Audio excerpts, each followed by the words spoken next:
Bourbon. Belts. Blockbusters. You are listening to the Triple B Podcast.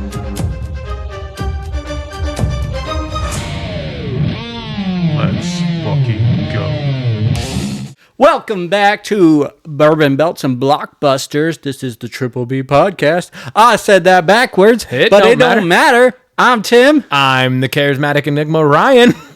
Damn right you are.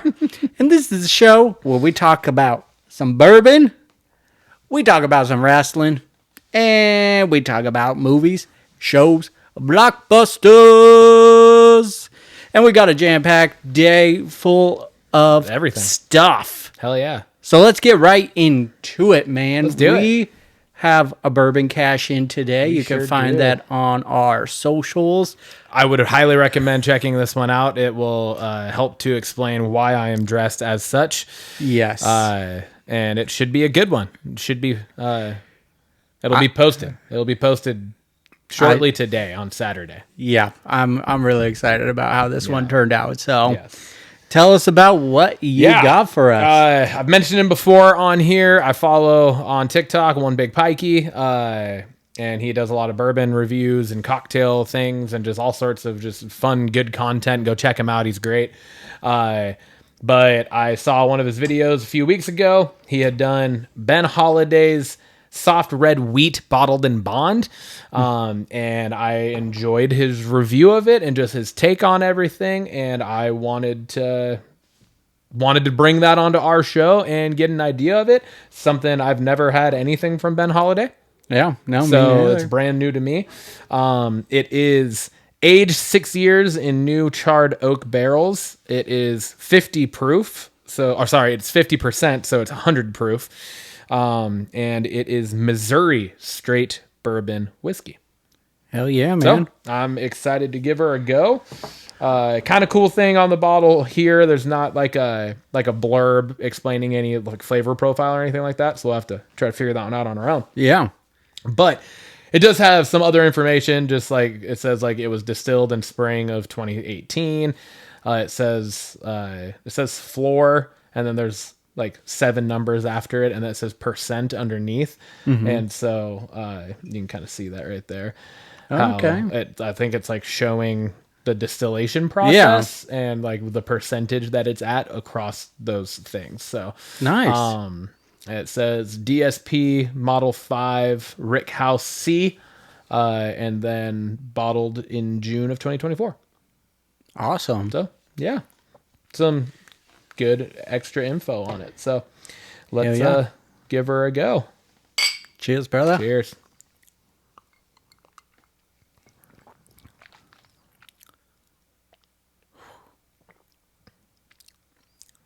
Wow. Yeah, that's really good. Holy cow. So some of the stuff that he says on his videos, the One Big Pikey, he talks, oh my God, that aftertaste is fucking phenomenal. There's definitely like fruitiness to that. Yeah, I get a sweet taste right away, and then it just kind of envelopes the room, the mouth. Dude, okay, close your eyes and breathe out through your nose. Juicy fruit. Oh yeah. Do you get that? Yeah, a little. Yeah. What the fuck? We're getting better, Tim. But no, one of the things he talks about with bourbons, and like I've been every week, I've like been trying to understand it more and more what he's talking about. Yeah. And he talks about mouthfeel and how it'll like coat. That's full blown. I felt like coated the entire inside of my mouth. For Where sure. like some of them it's just like on the palate, off the palate. This one like is still lingering there. Yeah. It's really like, especially at the top of the mouth, I'm feeling it. I really enjoy this. This is definitely. I'm gonna give it a 9.5. I was gonna give it a 9. Yeah. I'm going right up there.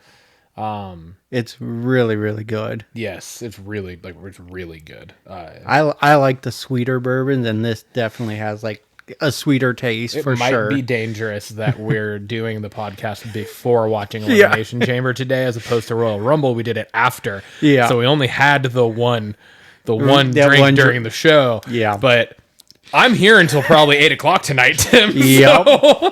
Yep. And it's only like 1:30. Oh boy, this is gonna be interesting. Damn, that's fucking good. That I'm is. really good job, Ben Holladay. Thank you, One Big Pikey, for the recommendation. I'll follow his stuff. I will definitely continue to follow it. Hell yeah, man. All right, Sweet. we got our socials. You can find us at Trip B Pod on Instagram, X, YouTube, and TikTok. We're the Triple B Podcast on Spotify, Apple, and Amazon. And also our Gmail is triplebpod619@gmail.com. Hit us up. Let's get social. We want to interact. We've been, I've been a little more interactive, responding to comments on TikTok videos and stuff more I've been seeing recently. that. I was like, why the fuck? That's what we should be doing. I don't know why. But we're getting more comments. Yeah, we're getting more recently, comments. So keep doing that. We'll keep adding stuff, and yeah, yeah, man. we're gaining followers and more views on videos and stuff each week, and it's It's growing, man. yeah, it's grown. Little getting organic growth. Oh yeah. Our version of the fact check, Ryan. It's your turn. What do we got? All right. Fairly light episode for fact checks. I mean, it was like half of the length of our previous two episodes before, so that kind of makes sense that we didn't have as much. But I re-listened to it. I re-listened to it again. I listened to the show twice this week just to make sure. Hopefully I didn't miss anything that just kind of went completely over my own head. There are like certain things that I don't necessarily nitpick in the sense of like, I've said something before, like last week, I don't remember what it was, but I said something and then you kind of corrected it on the show. Mm-hmm. So like, I'm not going to clarify that, right? But that was more of that. We were more clean with like kind of correcting each other live on certain things than we have been in the past. So really, there's only 3 actual fact checks. Hell yeah, man. One of them is longer just because it was the game.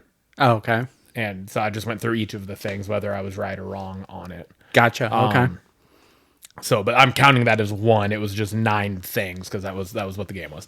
But the first thing we talked about Burnside alcohol content because we had the cocktail with it last week that we enjoyed. Mm-hmm. And how we had talked about how it was another one that we ranked it lower or rated it lower. It wasn't necessarily our favorite, but we anticipated it being decent in a cocktail. Yeah. And it was really good in that cocktail. And I had said I thought it was like 95, 96 proof. It's 92 proof. Okay. So that was the fact check on that. It is 92 proof.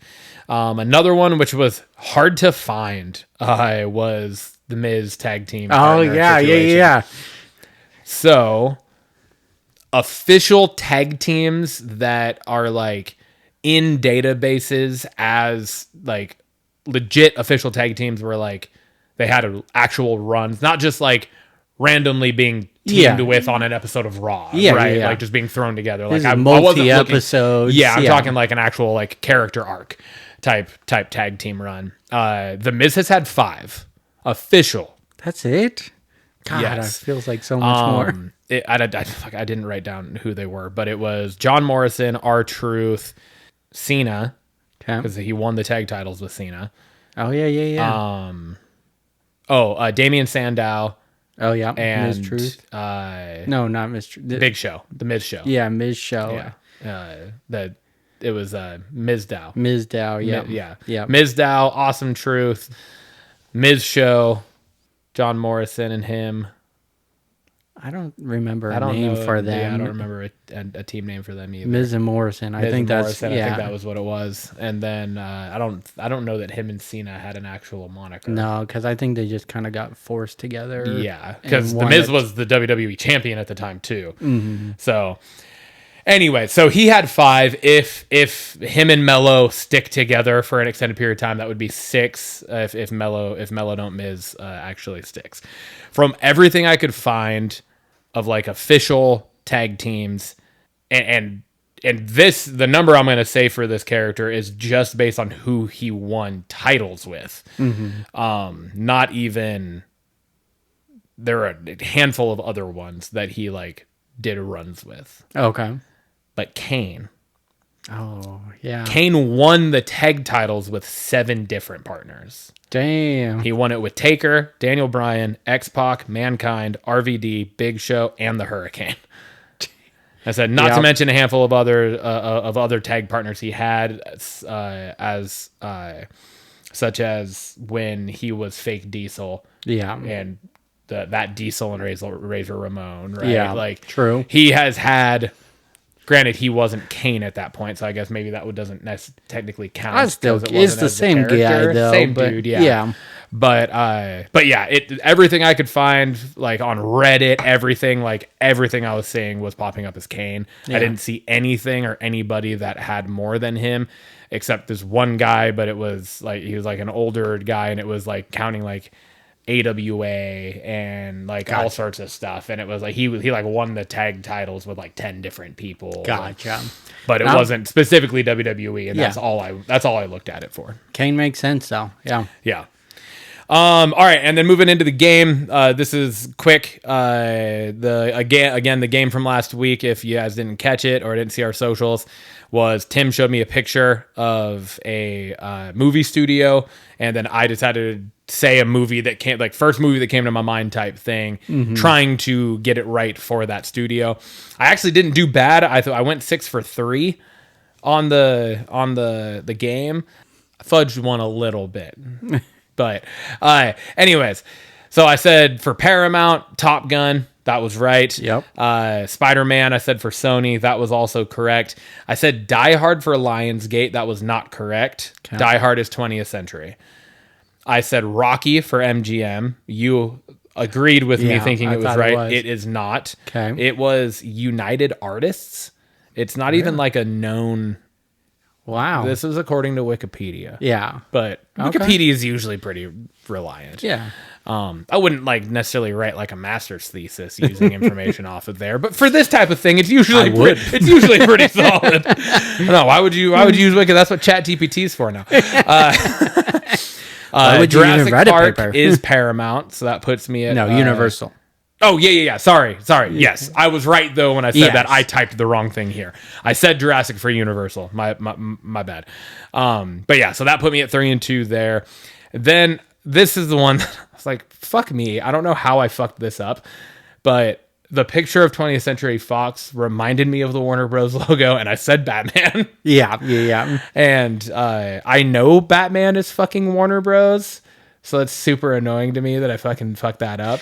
But anyways, in the moment, I was under pressure and I said the wrong thing. Batman is not 20th Century. It is Warner Bros. So that was that put me then at 3 and 3.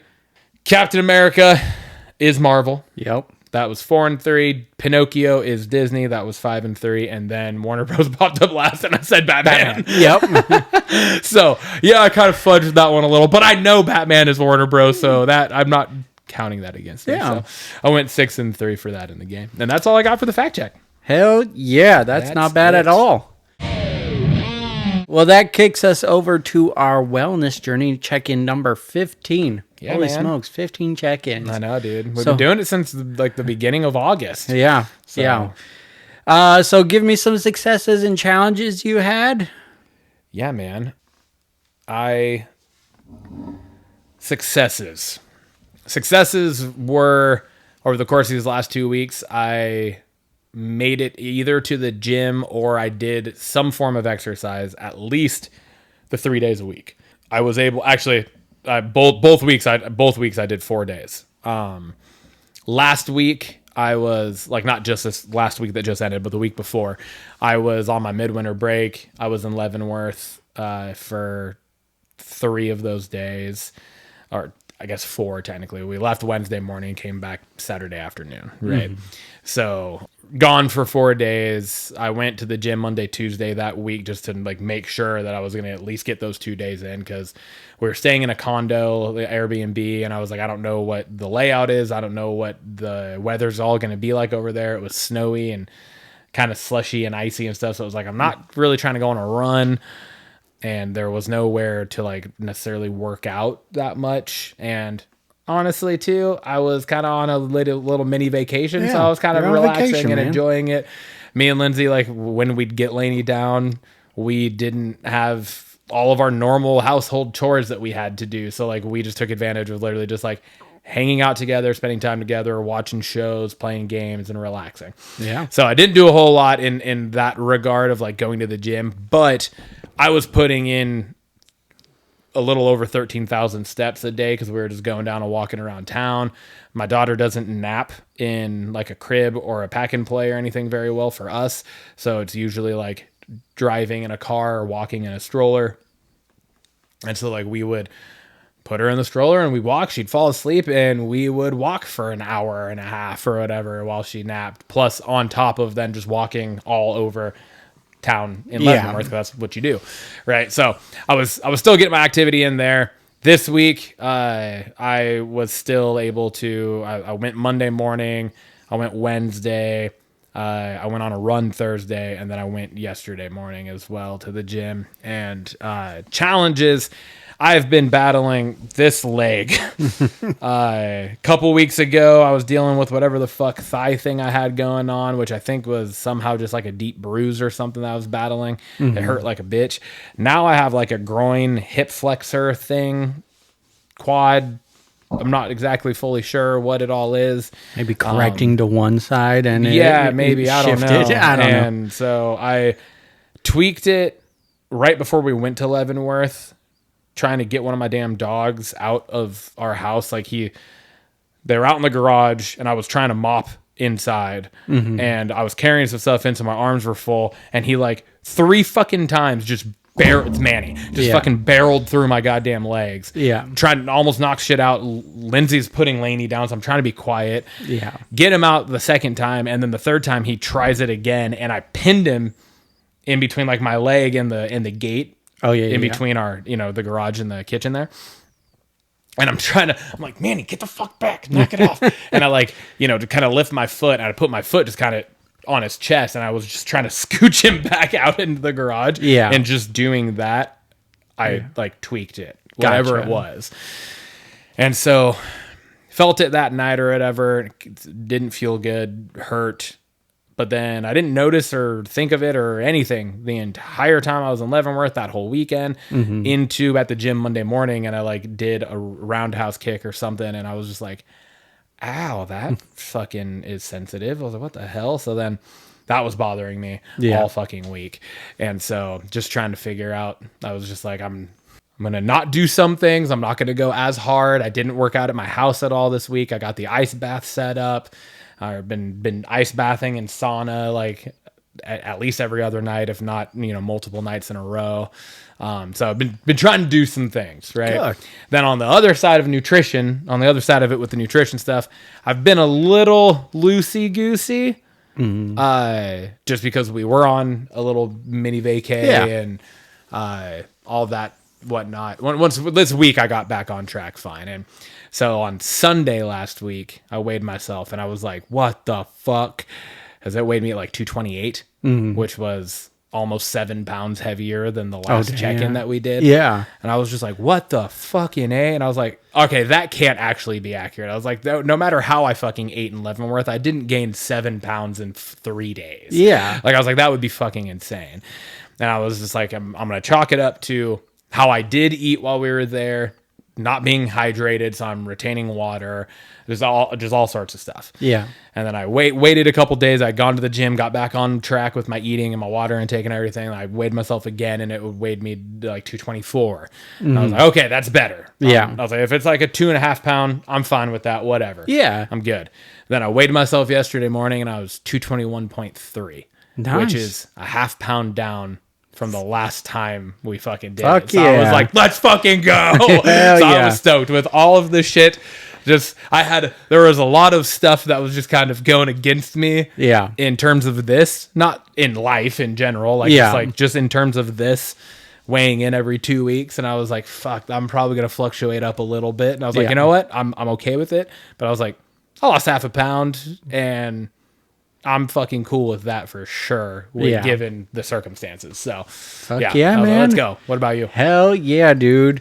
Not a lot of successes per se, but just going to the gym. Yeah. Consistency. Consistency is a success. Consistency for sure. Not skipping. I've been... I said it. I think last check-in. The hardest part about working out is getting there. Yeah. So consistency is huge. Yeah. So I've been hitting 4 to 5 times a week at the gym, and it's literally going to the gym. I don't have any... I do have some equipment here, but I find it better going to the gym. So leaving the house, going to the gym. That's been a success. Mm-hmm. Some challenges. My water intake has gone down quite a bit, and there's no rhyme or reason to it. Just I need to be better about that. Yeah. It's been, which is weird, like, because I just talked about how successful it has been going to the gym. It's been feeling like it's been getting harder going to the gym as of late. Just this past week in particular, it was just like a lot of effort to leave the house, go to the gym. But the good news is I did do it. Once I'm in the gym, though, like, I'm full go. Like, there's no like, why am I here kind of thing. Yeah. It's just like getting there, getting out of the car, walking in is been the tough part. And then a lot of takeout food. I made a lot of bad food decisions over the past couple weeks. Not this week per se, but the week before, and it was just a lot going on. We didn't really do a grocery order, and so it was just like, well, let's just order and stuff. So the food has been a little challenging, but that said, I lost 1.4 pounds since the last one, so I'm down 17.1 total. I'm at 245.8, and just getting really excited that I'm approaching that 20 pound milestone coming up soon, and then it's also...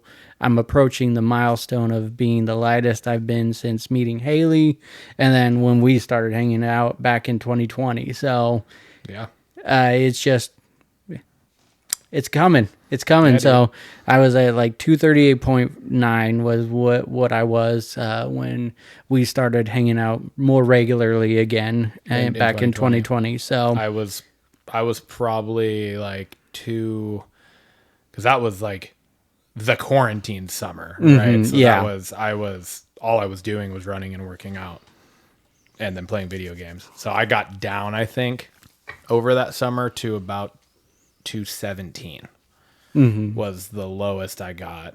And then I met Lindsay. I was probably in October that year, which was about when we started hanging out. I was probably about 225. Yeah. So I'm a little lighter than that now. I just realized, because you said it, you're approaching the 20. I just hit the 20 pound mark. Hell yeah, man. Because I started at 241.4. Yeah. And so I weighed in at 221.3. So that's 20.1 pounds. Hell yeah, man. And I'm now 5 pounds, almost 5 pounds. No, I am 5 pounds. I was 226 when I got married. So I'm 5 pounds lighter than I was when I got married. I'm like 20 pounds lighter than I was when I graduated high school. Like, this is the lightest I have been since COVID. Yeah. And I'm not working out anywhere near how I was then. Yeah. Right. I'm just eating better than I was then. Hell yeah, man. So yeah, it's, I mean, dude, with some fucking on both ends, some challenges for sure. And we both lost. So that brings us to belts. Ryan, what do you want to talk about? Oh boy. Okay, I'm going to start with this. Braun Breaker versus Finn Balor eventually is going to be fucking dope. Yes, it is. That's going to happen. That's what they're building towards right now, I believe, at least. Yeah, that's, definitely. The stare down between the two at the end of that segment was fantastic. Yeah. It was great. And I think it was huge for Braun Breaker because they've kind of just been dogging him for the last couple months now. Like, he has been very, very littly used for being the Intercontinental Champion. Yeah. And which is just absolutely ridiculous. But him versus Dom, and then Finn and Carlito attack, and like the match between him and Dom was good. And then Finn and Carlito attack, and they start beating him down, but then he fucking battles back. like it hasn't been very often where we've seen one dude take on after initially getting beat down, then come back and battle back against them. And I think that was the perfect thing for Braun Breaker. Oh, for sure. And his character and just who he is and his intensity that he brings. But then the spear to Carlito, and then as Finn's like trying to slide into the ring, like Braun Breaker just looks up with the intensity, and then they both are just almost like two rabid dogs just drooling, just fucking going at each other, and one just kind of backs one down. Yeah, you know, that's what it felt like. I was like, oh fuck, and I was like, this is gonna be fucking dope. Yeah, I haven't really thought about. We've thought about Braun Breaker versus so many different people.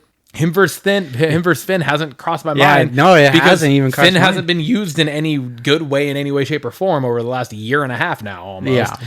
And so I'm like, this would be a fucking great way to get him back into eventually, hopefully, the death of the Judgment Day, and Finn just being his own fucking person, and getting him back on track as one of the best in-ring performers in the business.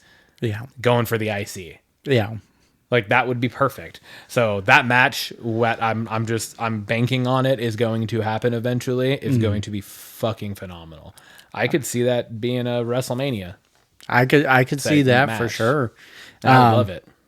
Hell yeah. Which is funny. I also have Finn Balor on my talking points, but Finn Balor and the Judgment Day. The talks about the new member continues, and I guess I wasn't really paying attention to it, but this week it kind of really caught my attention. It just was more blatant. He's like, no, we're not adding another member to Judgment Day.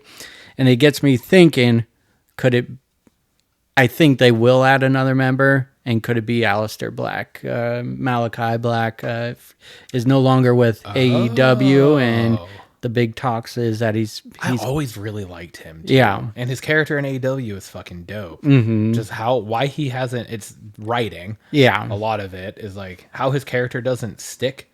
Yeah. Is kind of shocking. They just didn't use, like, they signed all these people and then just didn't do anything with a lot of them. So WWE? No, with AEW. Okay, yeah. And so if that's the direction and he kind of becomes the new leader of Judgment Day and that gets Finn out of it, I'm here for that. Oh, that would be dope. But then I feel like if you're bringing, whether he's Malachi or Aleister Black or a completely new fucking name, I don't know. If that is what ends up happening, I feel like Carlito's got to be gone too. Oh, yeah. Yeah. It can't be a comedic group. No, because it's got to be more serious. It's got to be more serious. It's got to be, what Judgment Day was. Yeah. I think. 100% agree with that. And then, did you catch in that segment, the demon Finn Balor's face was in the background? It was like a teaser. I didn't. So, yeah, like while he's talking to Dominic in the background, the demon Finn's face was in the background. What if what you're saying and what if what you're saying and what you're saying both happen? Yeah. And then you end up with Aleister Black and Finn Balor against the demon Finn Balor. That would be so sick. That would be a fucking amazing match. Yeah.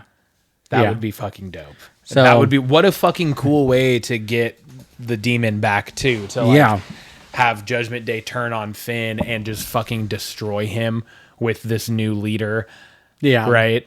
And put him out for however long, give him some time off or whatever for story purposes. And then he comes back as the demon and attacks them. Yeah. That would be fucking sick. And I would be so here for that. And so he's got that 10 years of Finn now, and it does show like all his logos on the back and now. And then to tie it into what you're saying, when he slid into the ring, that was very like demon Finn, like the way he slid into it. So it's just like little Easter eggs being pointed in.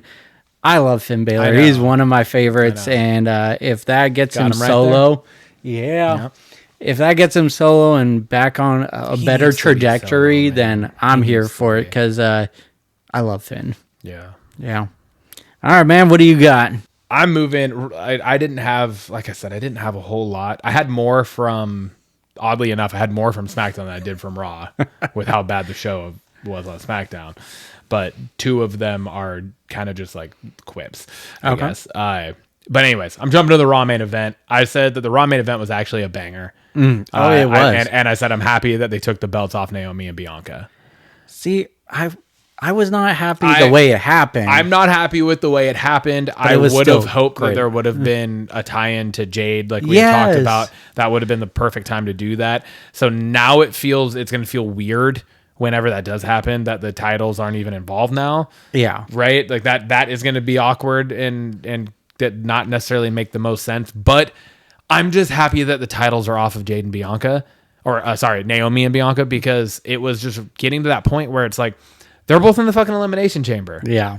And like both of them are in the Elimination Chamber and they were the tag title. Like that's just one of those things where it's like one thing after another where they just keep getting put in these fucking main title pictures as the tag champion. Yeah. Now, yes, Liv is also in the Elimination Chamber. But she's solo in there. She's solo. And I don't think there's any sort of realistic chance that she's winning the Elimination Chamber. No, I don't either. So I think it's I think it made sense. I think it was good. And the match was actually really fucking entertaining. The match was great. Even with Dom's interference, I loved it all. I loved that too. Yeah. Like, cause that fits them and that's what he does. And that's how him and Liv work. Right. Like, so I don't mind that at all.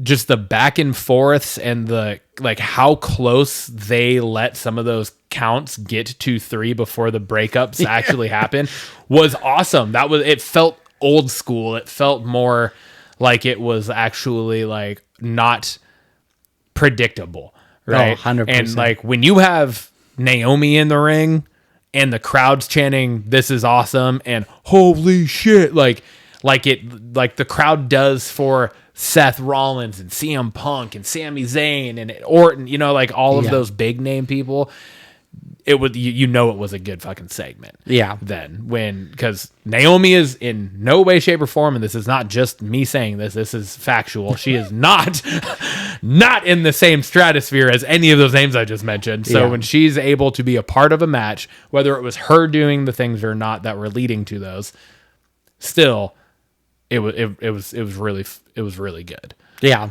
Bianca's fucking crossbody to Raquel Rodriguez was fucking dope. Yeah. And it looked like she flew 3/4 of the way across the ring to catch her on that. Like, it was wild. And then Raquel Rodriguez, her ability to be that far away from her and still take that like a fucking champ. Mm-hmm. Like, I love when somebody catches a crossbody in midair. Mm-hmm. Right? Like, not just they're on the ground and they catch and do the roll, but like when they kind of jump into it to make it actually like boom. Like, I fucking love that. That's how you take a crossbody. Yeah. And it was all around. It was good. And Liv is just, her facial expressions and everything she does just adds so much.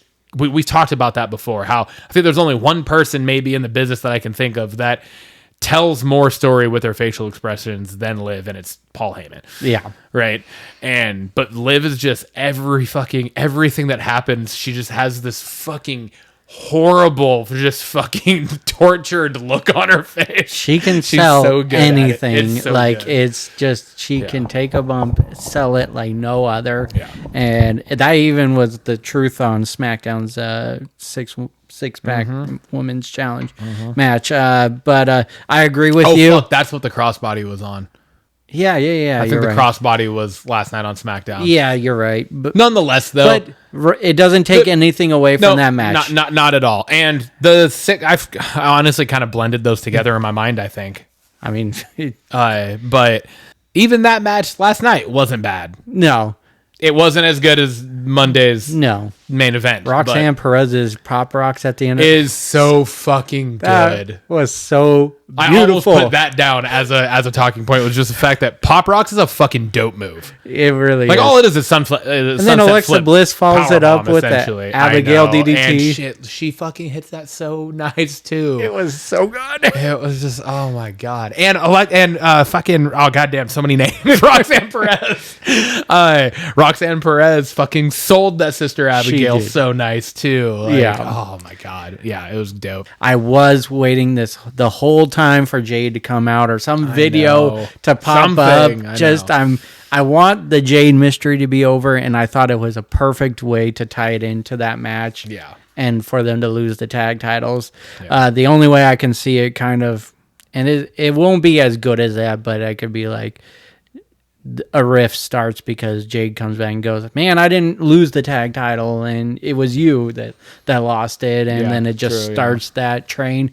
But other than that, the match was golden. Raquel had one of her best performances, I thought, in that match as well. I'm wondering now if this is like, was Jade like legit actually injured? I think she was legitimately injured. I didn't know if and- this whole thing was just for like storyline purposes and like a build towards what we had thought it might be. But then after Monday, now I'm like, I don't know now. Yeah. Like, is she like actually legit hurt and she's going to be out for even longer, or Maybe. who knows? Yeah.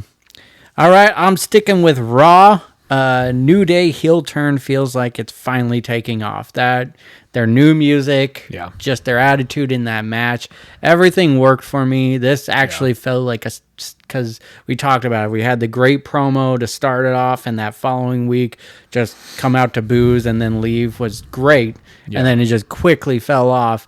This last week, I think really moved them in the right direction. That said, I feel like Raw's tag team division is just too weak right now. Like, And there I barely love the is War one, it Raiders, feels but like. they're not like these big, like over the top guys that Which is a screams- bummer because they're so good in the They ring, really too. are. Like, It's they're just- so good. I just- Ivar's ability, yeah, he might be the best big man. yeah, Like, legitimately, I agree. Like, he does shit that you're just like, that motherfucker does not, like, I don't know. There's something about like Bronson Reed, right? Where he does things and you're like, what the fuck? But then you also like, there's a part of you that also is like, it kind of makes sense. yeah. Ivar does not make sense to No. be doing like cartwheel spinning heel kicks and shit. And Yeah. you're like, what is going on right now? I'm like watching Samoan, like not Samoan, because he's obviously not Samoan, but like I was thinking like the sumo wrestler version of RVD. Like, Yeah. like that's Yeah. what I'm like, what the fuck is going on right now? Yeah. And I was like, holy shit. But Yeah. no, I agree. I think the Raw tag Division. division, I was gonna say tag roster. I guess that would have made sense that too. would've but, made sense. It is light. Like, Yeah. the only three that just blatantly are popping out of my mind are New Day, War Raiders, and the Creed brothers. Yeah. Like, those are like the only three that we've really fully seen. You know, Yeah. I guess there's Judgment Day. yeah, but they don't really have a tag team No. right now. There like, was Finn and realistically. JD, yeah, but Finn and they're- JD. JD's hurt. But no, god damn it, Ray's fucking faction. LWO. LWO. Fuck. God damn it, what are they called? That's like, true. They're one of them, and then Yeah, I just don't see. yeah, I don't know. Like- Like, there's not a whole lot of others where it's like we got a fucking full segment on SmackDown about All the tag. literally every tag team that they have there was Yeah. involved. I'm pretty sure, like Yeah. pretty close. You know, the ones that have been highlighted at least over the last couple months were all involved in that. Yeah, so it's curious if even if Raw tag team titles are part of WrestleMania, like I just don't see anything that pops off. Like you would want New Day for sure. Like that's probably your hottest thing going on in the Raw tag team division. But yeah, so not to take away from the segment, it was a good tag team match. It actually had a finish, which Yep. we complained last week where no tag match was having a clean finish on SmackDown. So it was nice. It was refreshing. I'm excited to see where it goes, but also feel like there's just not a lot to work towards on the Raw side of things in the tag team division. This is a perfect segue into my next talking point, because my next talking point is actually about the tag picture on SmackDown. And I just wrote, I want an actual direction for the tag team picture on SmackDown, because like I felt like we had one for a little bit, but then over the course of the last 2 or 3 weeks now, it just feels so chaotic. And I thought that it could have been a perfect, like, I feel like it might have been a missed opportunity with what took place last night on SmackDown to then not immediately turn into a match tonight at Elimination Chamber between all 5 teams. Yeah. Like have like a 5-way ladder match or something for the tag titles. Like that would have been fucking dope. Yeah. That would have been that would have been fucking awesome. Yeah. Cuz I mean, like we'll obviously talk about it, but I'm having a hard time fully remembering what the match card for Elimination Chamber is, and we'll talk 4 about matches that later. in 1 segment. 4 matches, 1 segment. Okay, yeah. So that's Sticking to the 5-thing format that they've been doing. You could have had it be a fucking like that would have been a dope way to follow that up with last night. Because now I'm like, okay, the next fucking thing that they have is WrestleMania. Yeah. And are you really gonna push this off until WrestleMania and have another at the second WrestleMania in a row have another multi 6-pack ladder match or something? You know what I mean? Like, yeah, that makes sense. And then to bounce off that idea of wanting a direction for the tag picture on SmackDown, kind of also you just said kind of the same thing on Raw, right? So we're kind of in this weird tag team limbo in the WWE right now, and that all is with the fact that the Hardys just won on NXT, and everything I've read is that WWE is like insanely optimistic that the Hardys are going to have a main roster run in this year.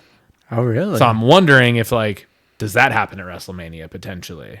Like, do they end up being at WrestleMania? New Day Hardy Boys. New Day and Hardys, or they end up in the picture with the SmackDown teams, and we have another 6-pack match with that, or you know what I mean? Yeah. Like with the lack of direction, with like they're literally being. I'm like, what are they gonna do with these 5 teams that are fucking fighting shit out? Yeah. I'm sure what it's going to end up being is like all this is going to say, all right, this week we're going to have these 2 versus these 2, and the next week will be these 2 versus these 2, and then the week after that will be the number 1 contender match or whatever. Yeah. It'll be something kind of lame and just unoriginal like that. But like I feel like they have an opportunity here.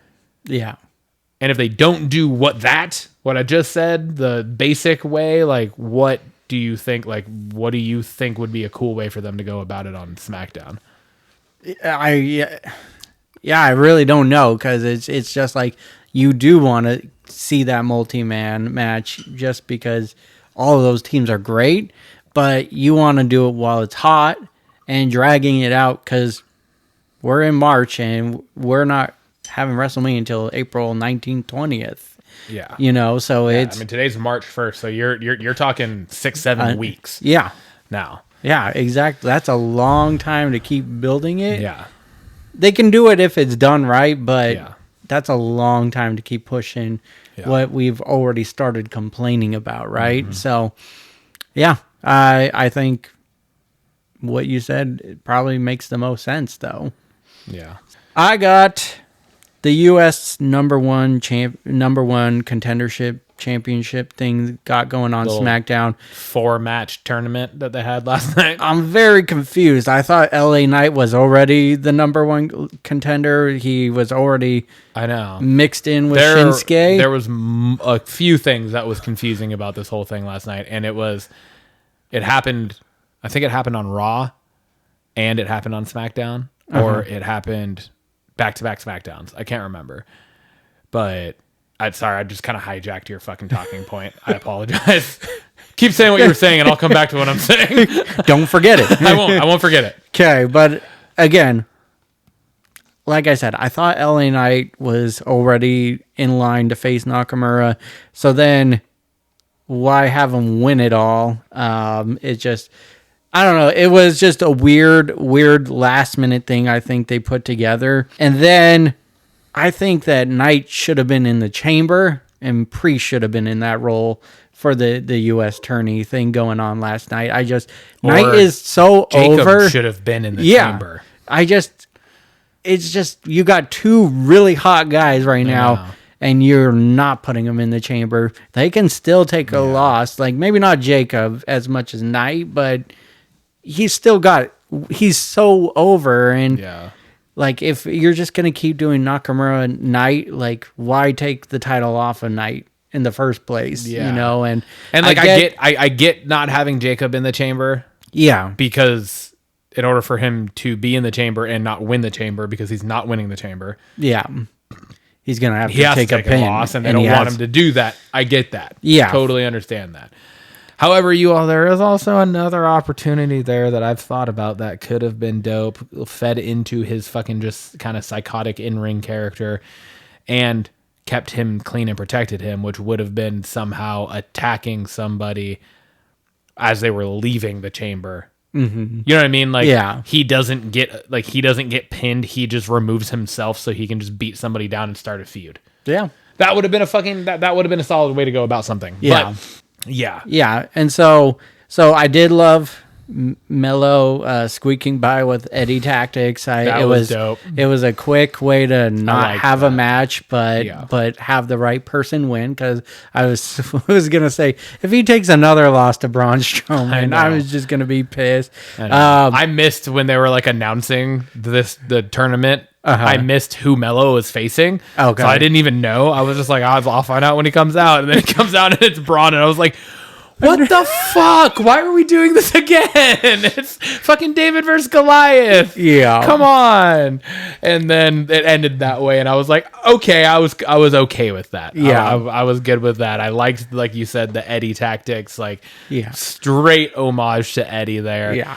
Hitting it on the ground, tossing it to him, falling down and doing the, I loved that. It was great. That was great. I also noted like LA Knight doing the no look jump. I know we've talked about it, like where he jumps up and does the elbow drop. Like, it's just so impressive to think like, and I don't know what it was about last night, but I was like really paying attention to people climbing the ropes and how much they kind of struggle to get up on it. And then Tiffany? like Tiffany Getting up on there right before they yeah, attacked Trish. and then it's I so, was like, oh, she's looking a little wobbly getting up there. So watching people, and I think even Yeah. Andrade too, is just like watching them like situate themselves to do these moves, and then to have LA do a no look jump and then jump, like it's just impressive. That's another whole other just thing building off of that to Jacob's double jump moonsault. Oh, absolutely. Or Tiffany Stratton's Yeah, fucking triple jump moonsault. Isn't hers? Yeah, Isn't 'cause hers she three? jumps, Doesn't she go bottom, middle, top? Or does she just go middle, top too? yeah. No, I think you're right. Does she do all three? She. I feel like it's starts different than one, Jacob's. duh. And Jacob goes Yeah. middle, top. Yeah. No, I think you're right. Have But to anyways, fact check that. Yeah, but- regardless. But at least that'll be an easy fact check. Yeah, no kidding. You just have to watch her do it once and you know. Watch it tonight. Yeah, probably. yeah, you're right. Yeah, true. But yeah, watching them do those things, it makes it look so fucking easy. Yeah.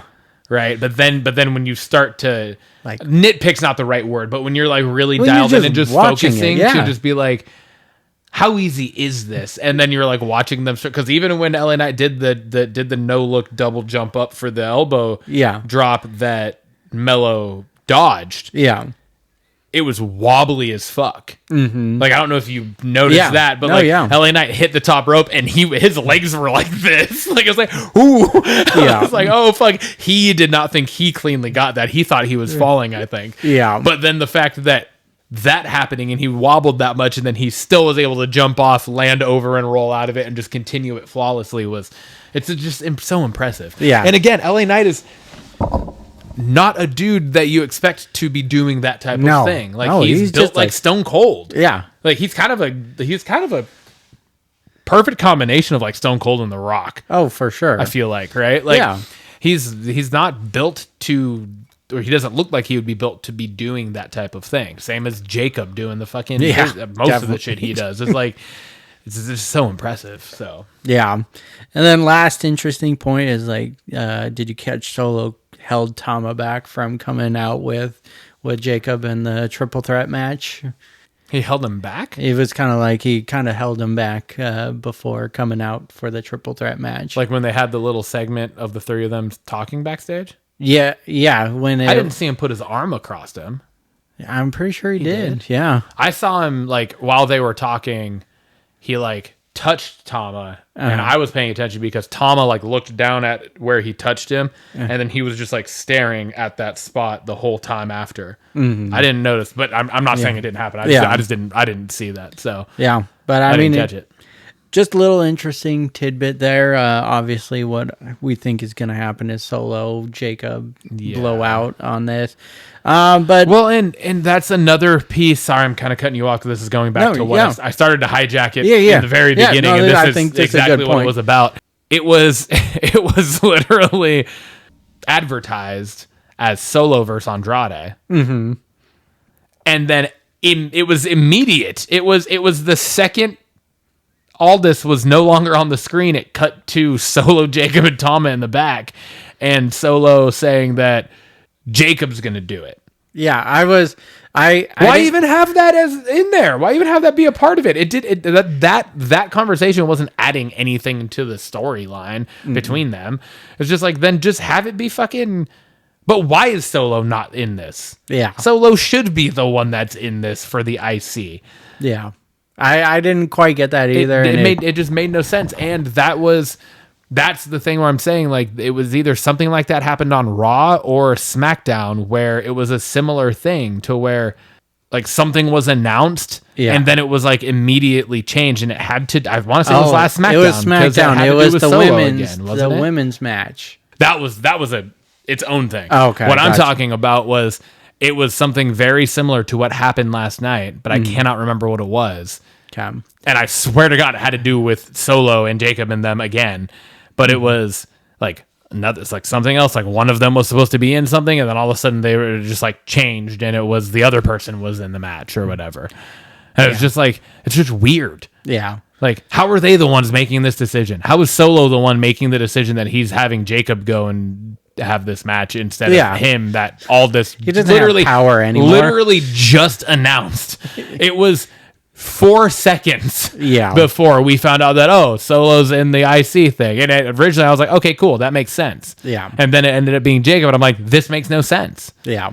Jacob doesn't need to be in the Intercontinental. Jacob needs to be in a main title picture. That is where he is at right now as a star. Yeah. Solo needs to be in the IC because he needs to build his... US. US, yeah. He needs to be in the US because he needs to build himself back up. Yeah. So then for them to switch that all up just made no sense to me. I didn't like it. Yeah, no, I really agree. And then I guess I just didn't like, I mean, again, I was confused that LA Knight wasn't already so just having him win was just like, okay, well, this is what I already thought was going to happen. It was a waste of time, yeah. And I was like, really did. I was like, Jacob again. Yeah. Like, again, I agree with you. I think he's above that, but he's not in that scene right now. So why didn't he win? Like, that could have led to more Solo and Jacob stuff. And I don't know. It felt like a very weird night of SmackDown. This one's quick, but it's going back to the Strowman versus Mello match. I did like the way it ended with, like we just said, with Mello pulling the Eddie tactics and all of that. I liked that. I think it was the right move to have Mello move on in this match. But the way that it occurred made zero sense. Yeah. The ref literally watching Tama Tonga jump off uninitiated.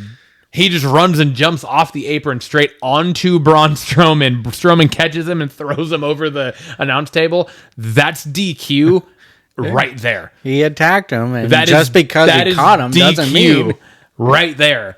And it's right, like the ref was outside, like he was like leaning through the top and middle rope. This happened right in front of him. It wasn't like he was being distracted. Right? If it was being distracted, okay, whatever, I get that.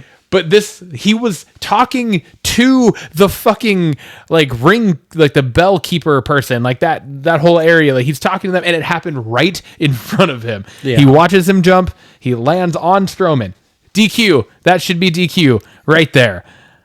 And then he throws him, and then gets in the ring, and then he's leaning out, and then Strowman gets DQ'd. Yeah. That is, I liked the way it ended for just what it was in that isolated thing, but for the whole view of the last like 4 minutes of that match, it made no sense. No. I was just like, oh my God. Yeah. No, that was a little bit of a flub there. I agree. I think the way they can argue it is it's referee's discretion.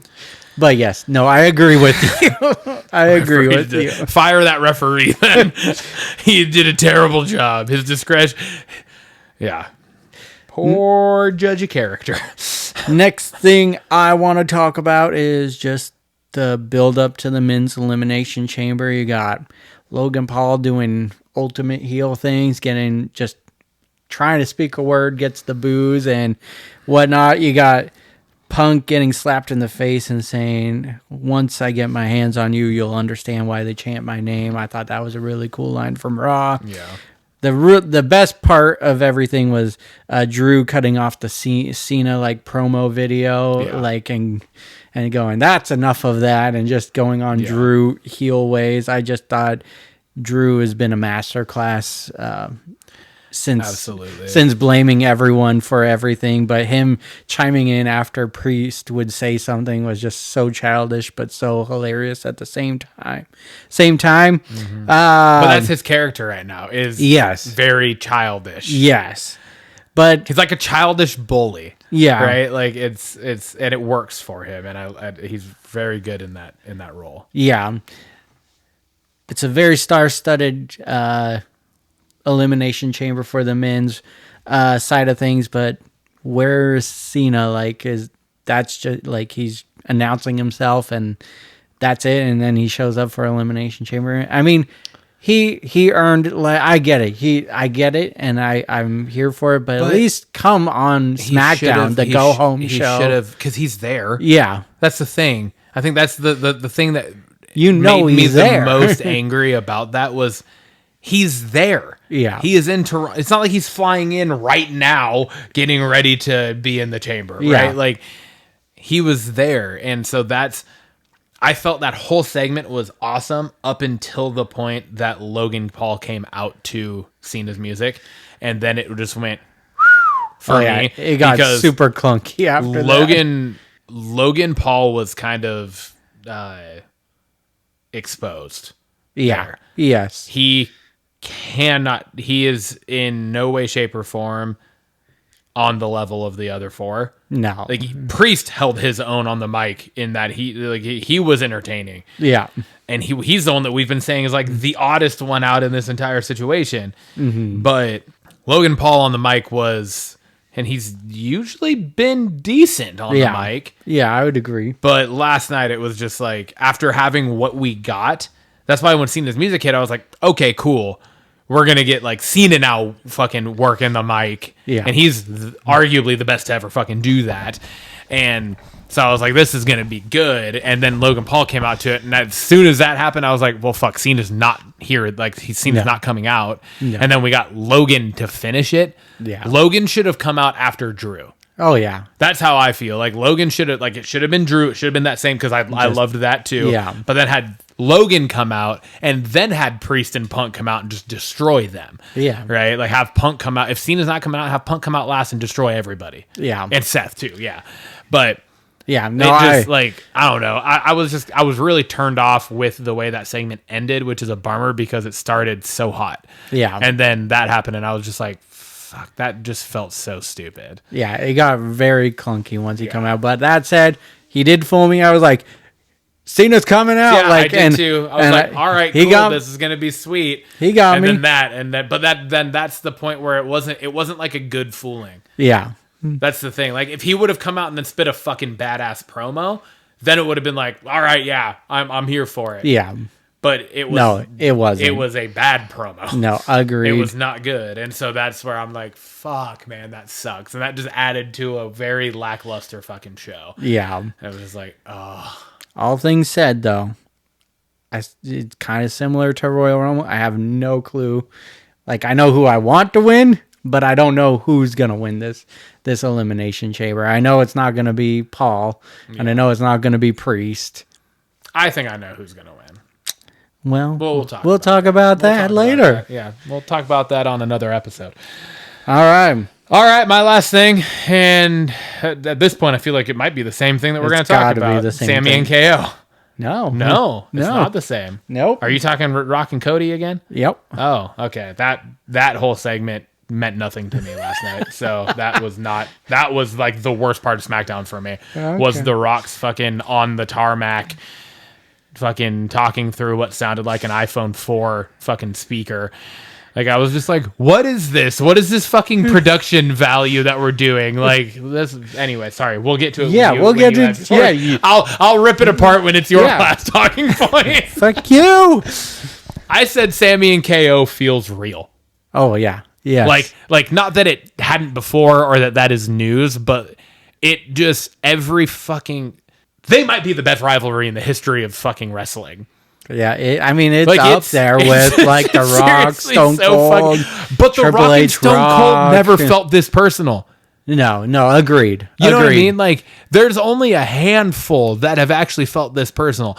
Punk and McIntyre didn't feel this personal because they didn't have the history. Yeah. You know what I mean? Like, I think Edge and Matt. That probably, was personal. That was real. That was actually real. But no, I get what you're saying. We're fairly certain Sammy and KO were having beers together outside each other's houses. But no, you know what I mean? Like, yes, for sure. But to that point, storyline wise, when it comes to production value of what is happening, this feels more real than the fucking Matt and Ed shit did. Yeah. Like, this feels like they are actually going to try to murder each other or end each other's careers tonight. Yeah. And there's not very many storylines that I can think of, feuds that I can think of where like it actually legitly felt like we might actually see somebody die tonight. No, we're not going to see that. Don't even put it in. We're not going to see that, but you know what I mean. I'm saying that for a little more dramatic effect. Yes. But you get what I'm saying. Yeah. I don't remember a feud that has felt this bitter. Yeah. And this, like, you could have argued maybe Shawn and Brett at one point, but that ended as quickly as it started. Mm-hmm. Yeah. Right? Like, had Brett not then left immediately and that was able to play out longer, maybe that would have been something like that. But I'm just like, fuck, I can't think of. I feel like most of the things, like Shawn and Marty Jannetty, that ended so quickly too. It didn't have the run that, I mean, this is a multi-year type thing of each other, love each other, hate each other, love each other, and now leading to this where they have both been like, oh, there's no going back from this. Yeah. So now my only thing is they can never partner again. Yeah, I mean, that's they can't. Yeah, I agree to an extent. It's just, I mean, there's not been anybody that I can think of where it's been a together feud.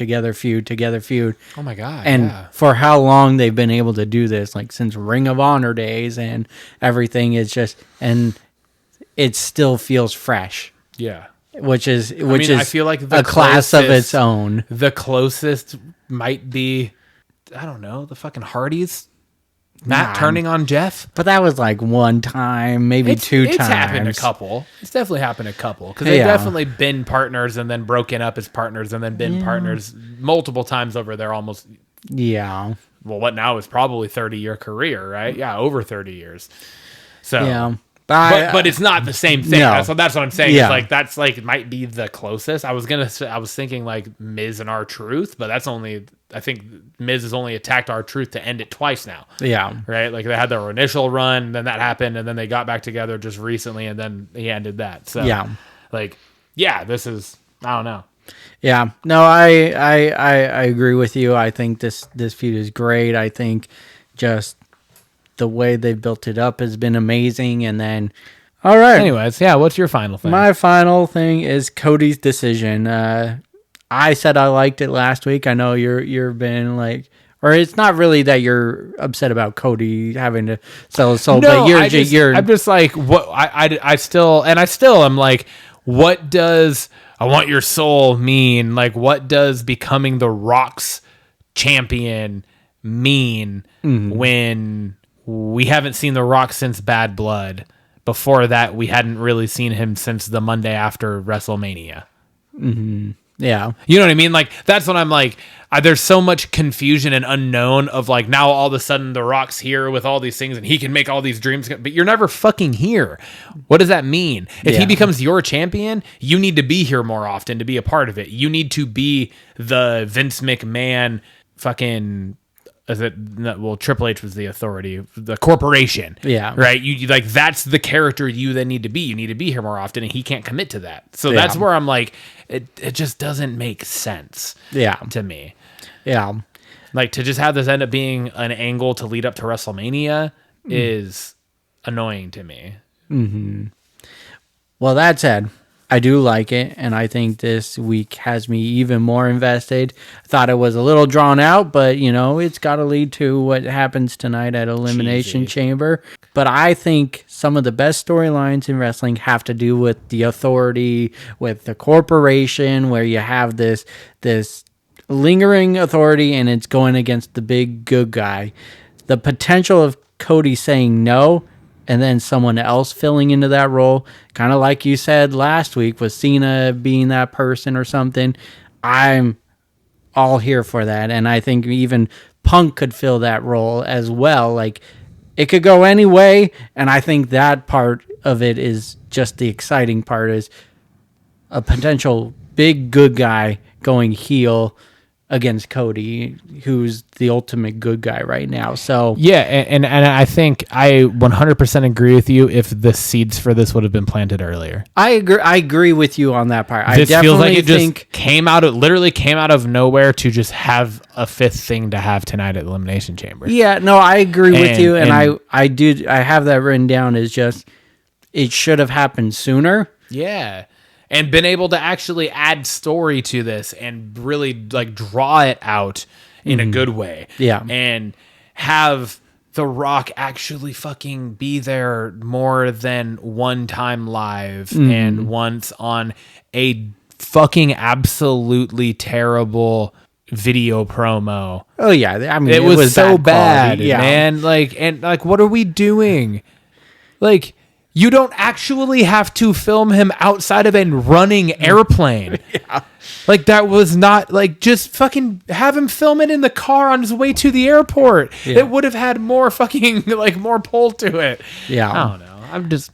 Yeah. I hope that it all turns out good and we end up with something interesting out of it. But right now, I'm not interested in this at all. Hopefully tonight changes my mind and we get something cool out of it. I'm just kind of like, eh. And then like and the thing is, on SmackDown last night, it felt like it was being like a joke was being made out of it. A little bit, yeah, for like sure. CM Punk being like, he wants your soul. What does that even mean?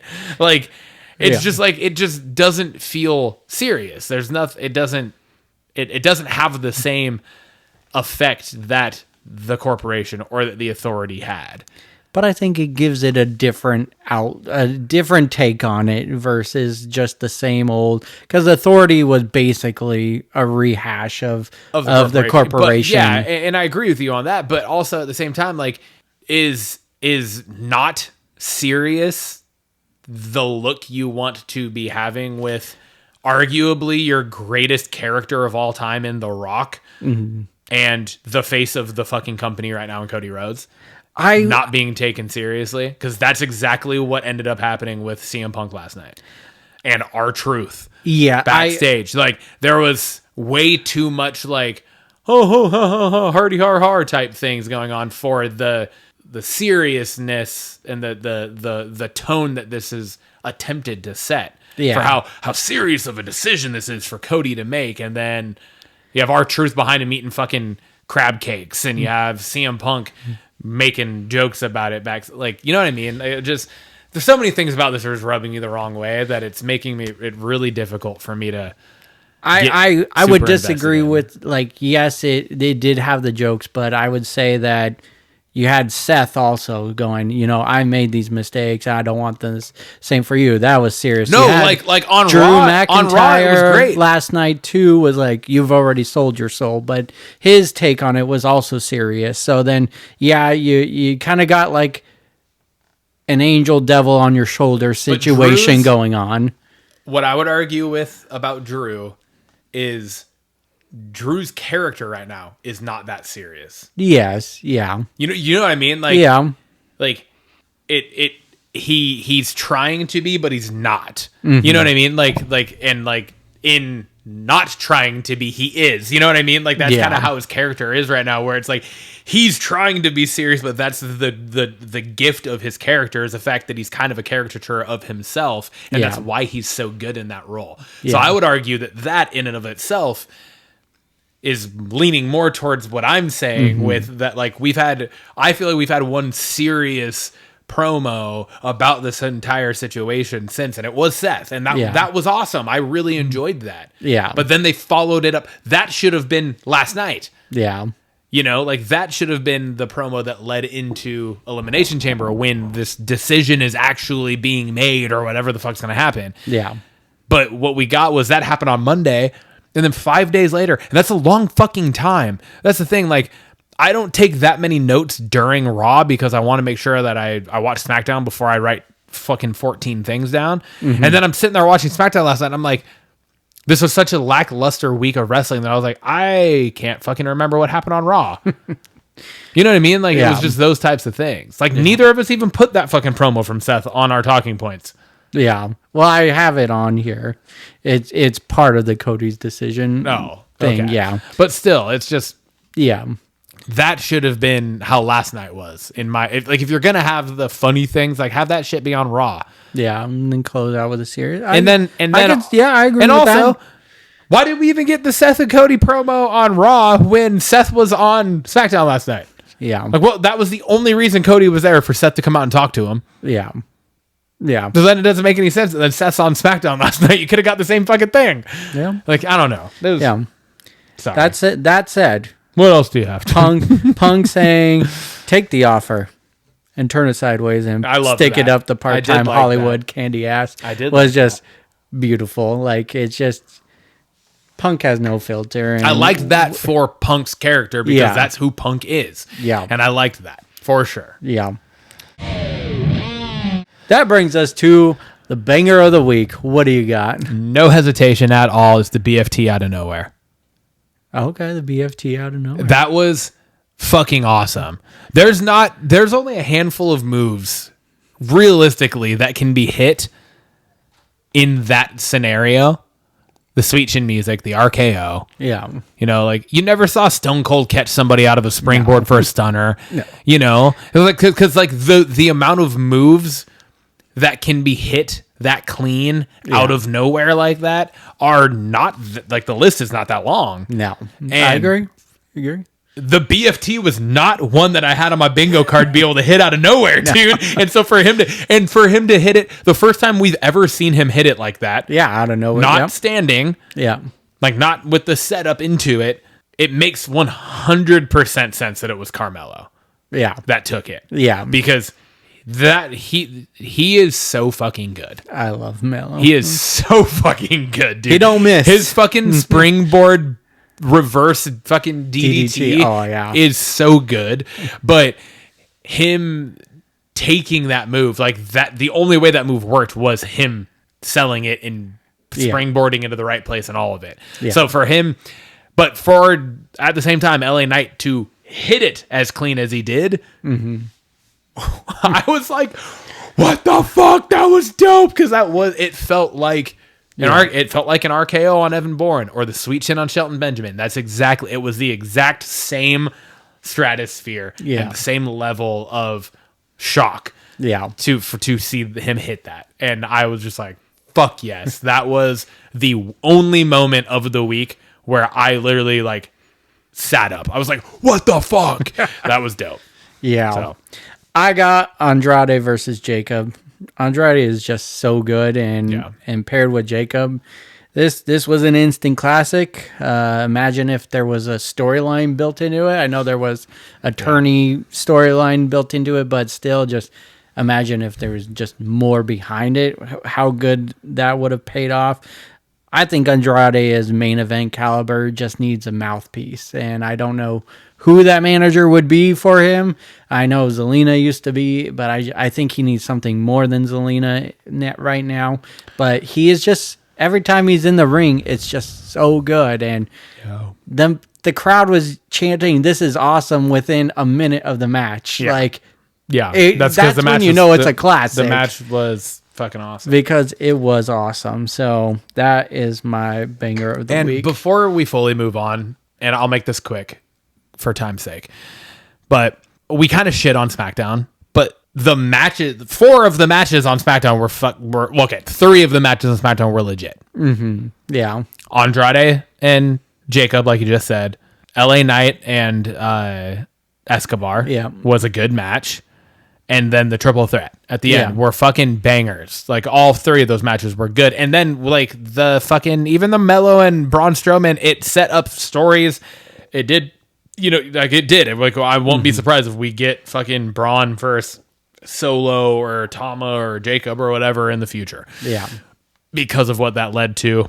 And then it just built on Carmelo's character and everything of like, he'll do anything it takes type thing, and he can overcome the odds and like all of that, right? It just builds all of that. So like for all the shit we gave SmackDown, like it did have a handful of quality matches. It was just the direction of SmackDown felt really fucking bizarre. Yeah. So But three of those matches were just built towards something that I thought LA Knight already had. So that's true. Yeah. That's fair. But that's part of what I'm saying is like the direction of SmackDown felt bizarre. However, the matches themselves, isolated from everything else, were fucking solid. They're good matches. All right, Timmy, we got a belts game of the week. Hold on, don't look at that yet. Okay. Don't fully look at that yet. I want you to look at me more, so just so I can explain it, and then you can start looking. I kind of already explained it to you. Now you get like a full idea looking at this as to what I'm talking about. Okay. This game is called Connections. Okay. It's a growing thing. Like I said earlier to you, I think it's part of like the New York Times, or it's some like news, like newspaper thing where you can like go on their website and stuff, and you can do this daily. But they only put like one out a day type thing. So it's like Wordle. Like Wordle. Yeah. Right. Yeah. Like it's the same idea. And then I've been seeing this a lot on other like podcasts on TikTok and stuff like that. Okay. So I wanted to do this in the wrestling theme. So what it is, you have a 16 square quadrant. I guess maybe, is that how I say that? You have one large square filled in with 16 smaller squares. Okay. And within each square, there is a wrestler's name. Mm-hmm. Okay. You are going to have a minute and a half to look at this and try to figure out what the 4 different categories are so like there's 16 total. 4 of the wrestlers fit into one specific category. Okay. 4 of the other wrestlers fit into another specific category. Okay. Now, can some of them fit into other categories? You might say it, and I'm going to say that's not this specific category. Yes, for sure. Like, could you be like, oh, world champs? Yes. Yeah. Like, the majority of these guys have probably been world champ. Okay. But, like, it's 4 specific things for 4 specific people. Okay. Okay? All right. So, you're going to have a minute and a half on the clock. You're going to get as far as we can. Yep. This is our first time doing this. Yep. But again, for time's sake, we're going to put a cap on her. And yeah, that's that. Do you have questions or anything before we jump in? No, I think you explained it. Idea? So now I just got to be put under the pressure of time. All right. And I don't do well. I was going to do a stopwatch, but I'm going to do an actual minute 30 timer. Okay. 3, 2, 1, go. All right, we got Brock Lesnar, Jeff Hardy, Roman Reigns, Jimmy. What the hell is this?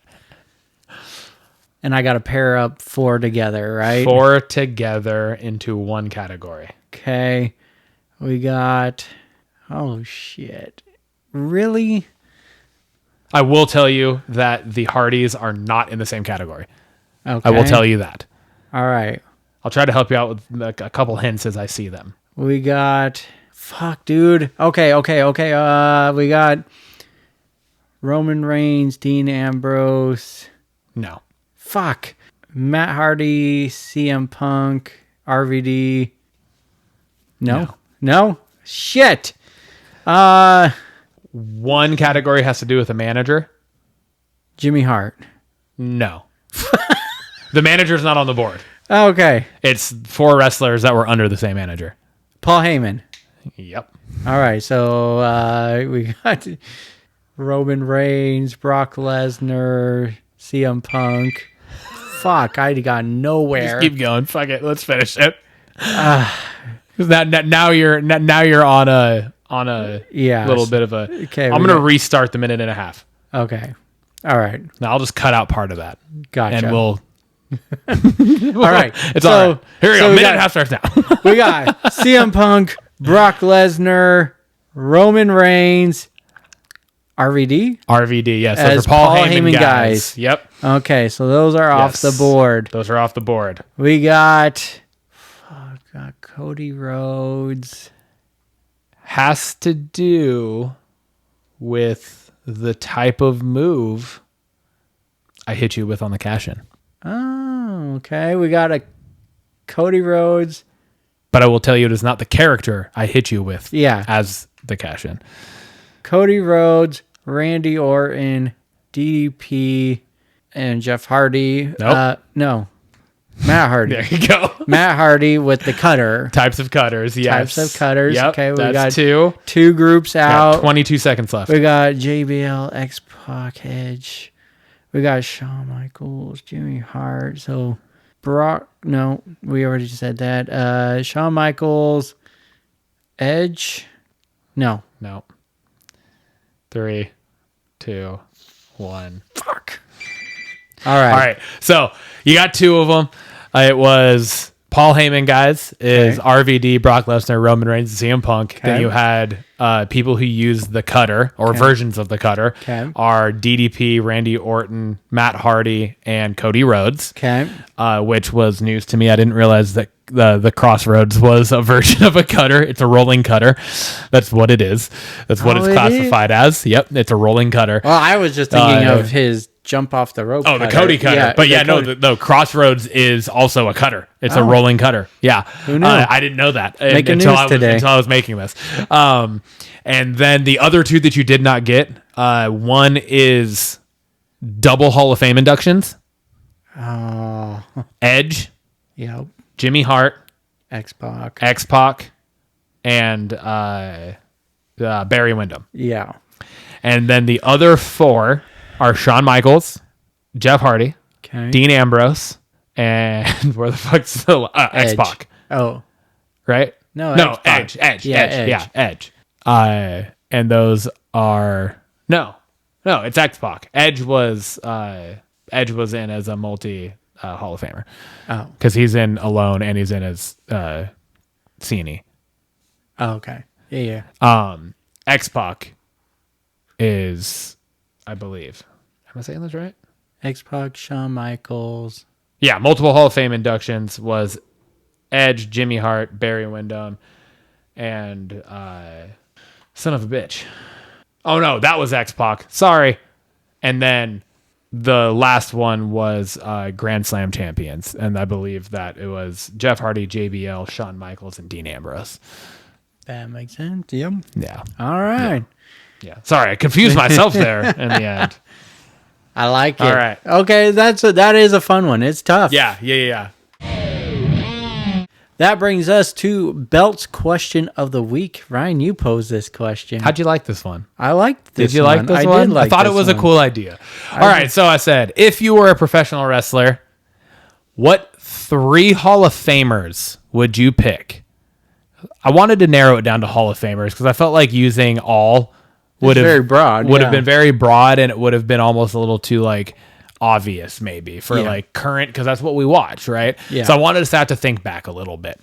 So I went Hall of Famers. What 3 Hall of Famers would you pick to mold your moveset around for these 3 specific categories? 1 Hall of Famer for 1 high flying finisher, Okay. 1 Hall of Famer for a basic standing finisher, and 1 Hall of Famer for a submission finisher. Okay. So we're going to start with that, and then there is a follow-up question. Yeah. But let's start with what 3 Hall of Famers would you pick, and then which one would you be using for each of those moves? Okay. Okay, and let's start with high flyer, and we'll just bounce back and forth Bounce for and each forth. of the 3. Okay. For high flying finisher, I picked Rob Van Dam, the 5-star frog splash. That's funny. It was I had a hard time with this. I went Eddie Guerrero's frog splash. Frog splash, frog splash. I like it. I was so close to RVD too. I was so close. Yeah. But I went Eddie's. Okay. Yeah. All right. For standing finisher, I went with Edge with the Execution DDT. Okay. Yeah. Okay. I went Triple H pedigree. That's a good one. I Yeah. like that I one. thought I was like, I feel like we're gonna have the same for that. I didn't expect us to have the same high flyer. But yeah. All right. All right. And submission? For submission, Kurt Angle's ankle lock. All right. Nice. I went Bret Hart's sharpshooter. Yeah, good one. Yeah. Very good one. Yeah. Okay. All right. Follow-up question to this is, of those 3 wrestlers you picked, so you went RVD, Edge, Kurt Angle. I went Eddie, Triple H, Bret Hart. Of the 3 that we both chose, which of those 3 would you primarily want to use to kind of steer your overall moveset?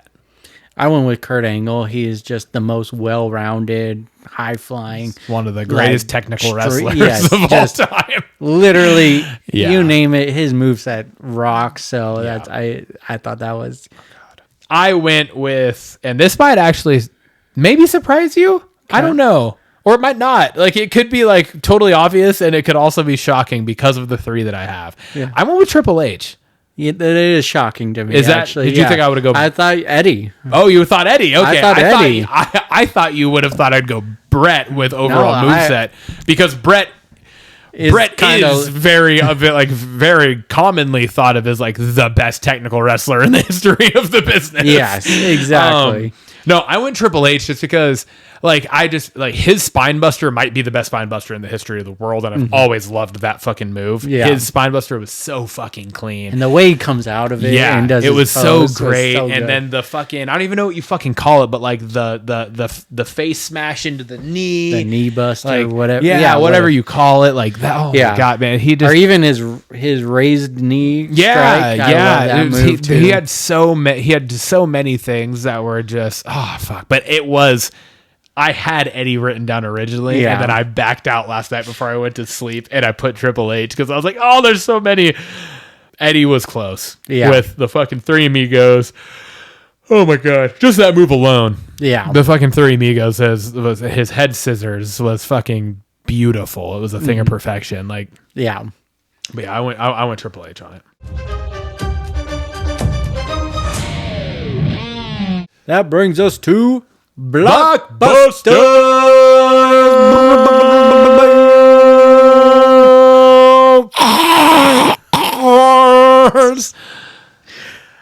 All right, so we got a fairly jam-packed Blockbuster section, but nothing that I don't think that'll take us too long to get through. Nope. We got like 5 movies to talk about here. I'm stoked. All ones that look fucking dope, too. The first one we're starting off with is Another Simple Favor. So, the original movie, this is a sequel to A Simple Favor that came out a few years ago. It has Anna Kendrick and Blake Lively in it, and this is a follow-up to that. And it also stars, again, Blake Lively and Anna Kendrick. The synopsis for this film is, in the film, Stephanie Smothers and Emily Nelson reunite on the beautiful island of Capri, Italy, for Emily's extravagant wedding to a rich Italian businessman. Along with the glamorous guests, expect murder and betrayal to RSVP for a wedding with more twists and turns than the road from the Marina Grande to the Capri town square. It will release on May 1st, 2025 on Prime Video. And the fucking synopsis is full of shit compared to the trailer. Yeah. Like, kidding. the synopsis does that no justice. No. The trailer for this movie, because I read the synopsis originally, wrong, but I read the synopsis originally. The trailer for this is not in the same... that's the synopsis sounds very lighthearted. Oh yeah, like it sounds like they're just a couple besties that are reuniting. The trailer is like starts off with Blake Lively's character showing up to Anna Kendrick's character's like book signing or something, and her being like, "Did you escape from prison?" or like what the fuck? And then her kind of being like almost not blackmail's not the right word, but kind of coerced into joining this fucking wedding trip. Like, it is not as friendly as it sounds. There's definitely a lot of darkness to this, and I am fucking excited for it because the first movie was so good. Yes,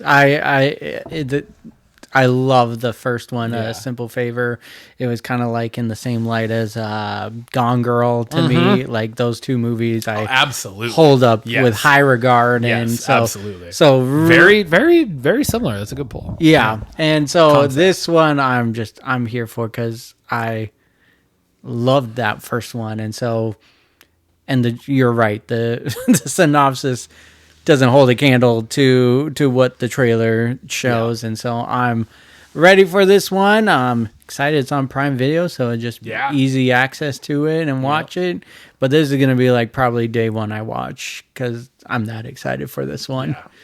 Yeah, same. I'm stoked, and I feel like this will be one that like Lindsay will want to watch with me. Yeah, I feel like I want to say me and her watched. Did we watch the first one together when it came out? I can't remember when the first one came out. it came out. It wasn't like It was 2018, was it? I want to say it was like either Was it 2018, around then? 2019. Okay, maybe not that. So maybe we 2019. haven't watched this. But that just there gives me you go. more reason to rewatch the first one again. Yeah, huh? there you go. Because these are movies. They're not like horror movies. They're like psychological thriller type movies, right? And so I feel like these are ones that Lindsay could get in on. Yeah, exactly. Next up, we have the movie Havoc, which I know is another one I stole from you. Back to back. I know, it was two. It was great. It was the only two things I put on the agenda, and then you text me and you're like, son of a bitch, those were what I had down to put on. The synopsis for this movie is... Walker is a bruised detective fighting his way through the criminal underworld, threatening to engulf his entire city. In the aftermath of a drug deal gone wrong, Walker finds himself with a number of factions on his tail. A vengeful crime syndicate, a crooked politician, as well as his fellow cops.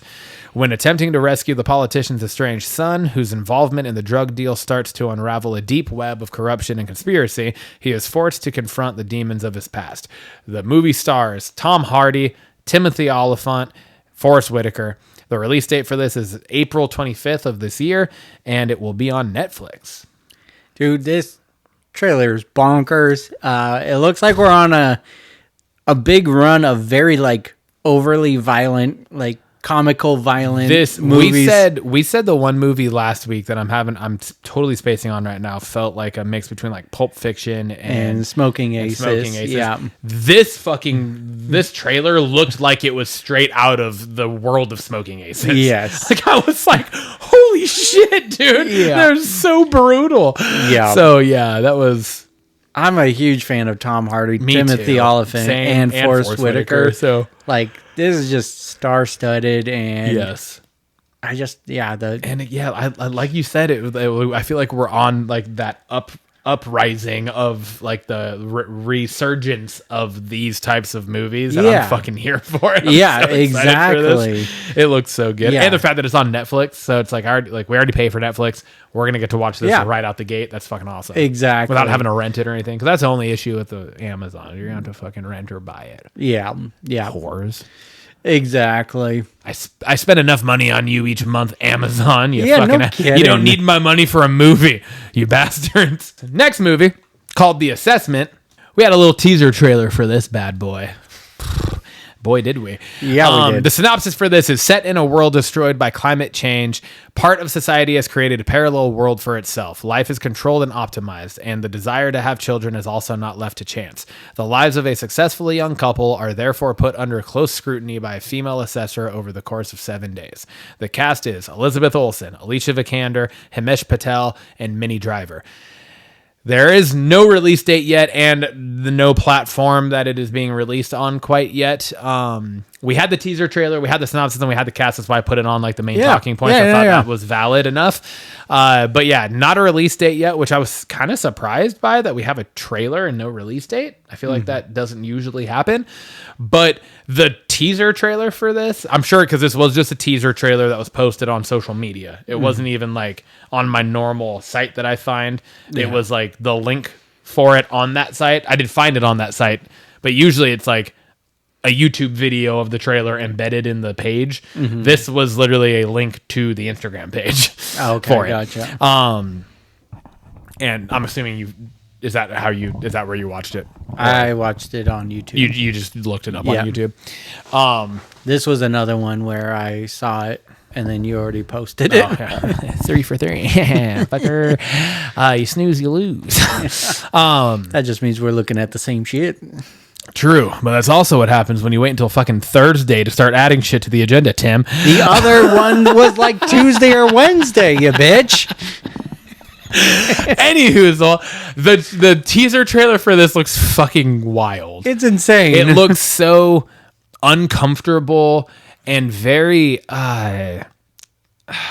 fuck, man. It has an M. Night Shyamalan kind of feel to it. A little bit, yeah. I'm trying to think of another movie that The Visit. It's yeah, kind of like the grandma and the absolutely. grandparents. Yeah, for sure. Yeah. It has a lot of very familiar tendencies in the teaser for it, but things I just almost like a Midsommar vibe to it as well. Like there's so many things that I was just like, oh my god, this is like unnervingly uncomfortable, and we've barely seen anything. Yeah. So I'm fucking excited for it. I'm here for it. It was like almost. It was definitely like a uncomfortable, but like I'm invested watching this trailer. It's just insane. Oh, that's where I'm going. I'm not redoing me. I already redid me. I'm just. But for sure, giving just you a little nipper. I agree with you 100%. It does give like that Midsommar vibe, and nipple too, and a little nipple over there.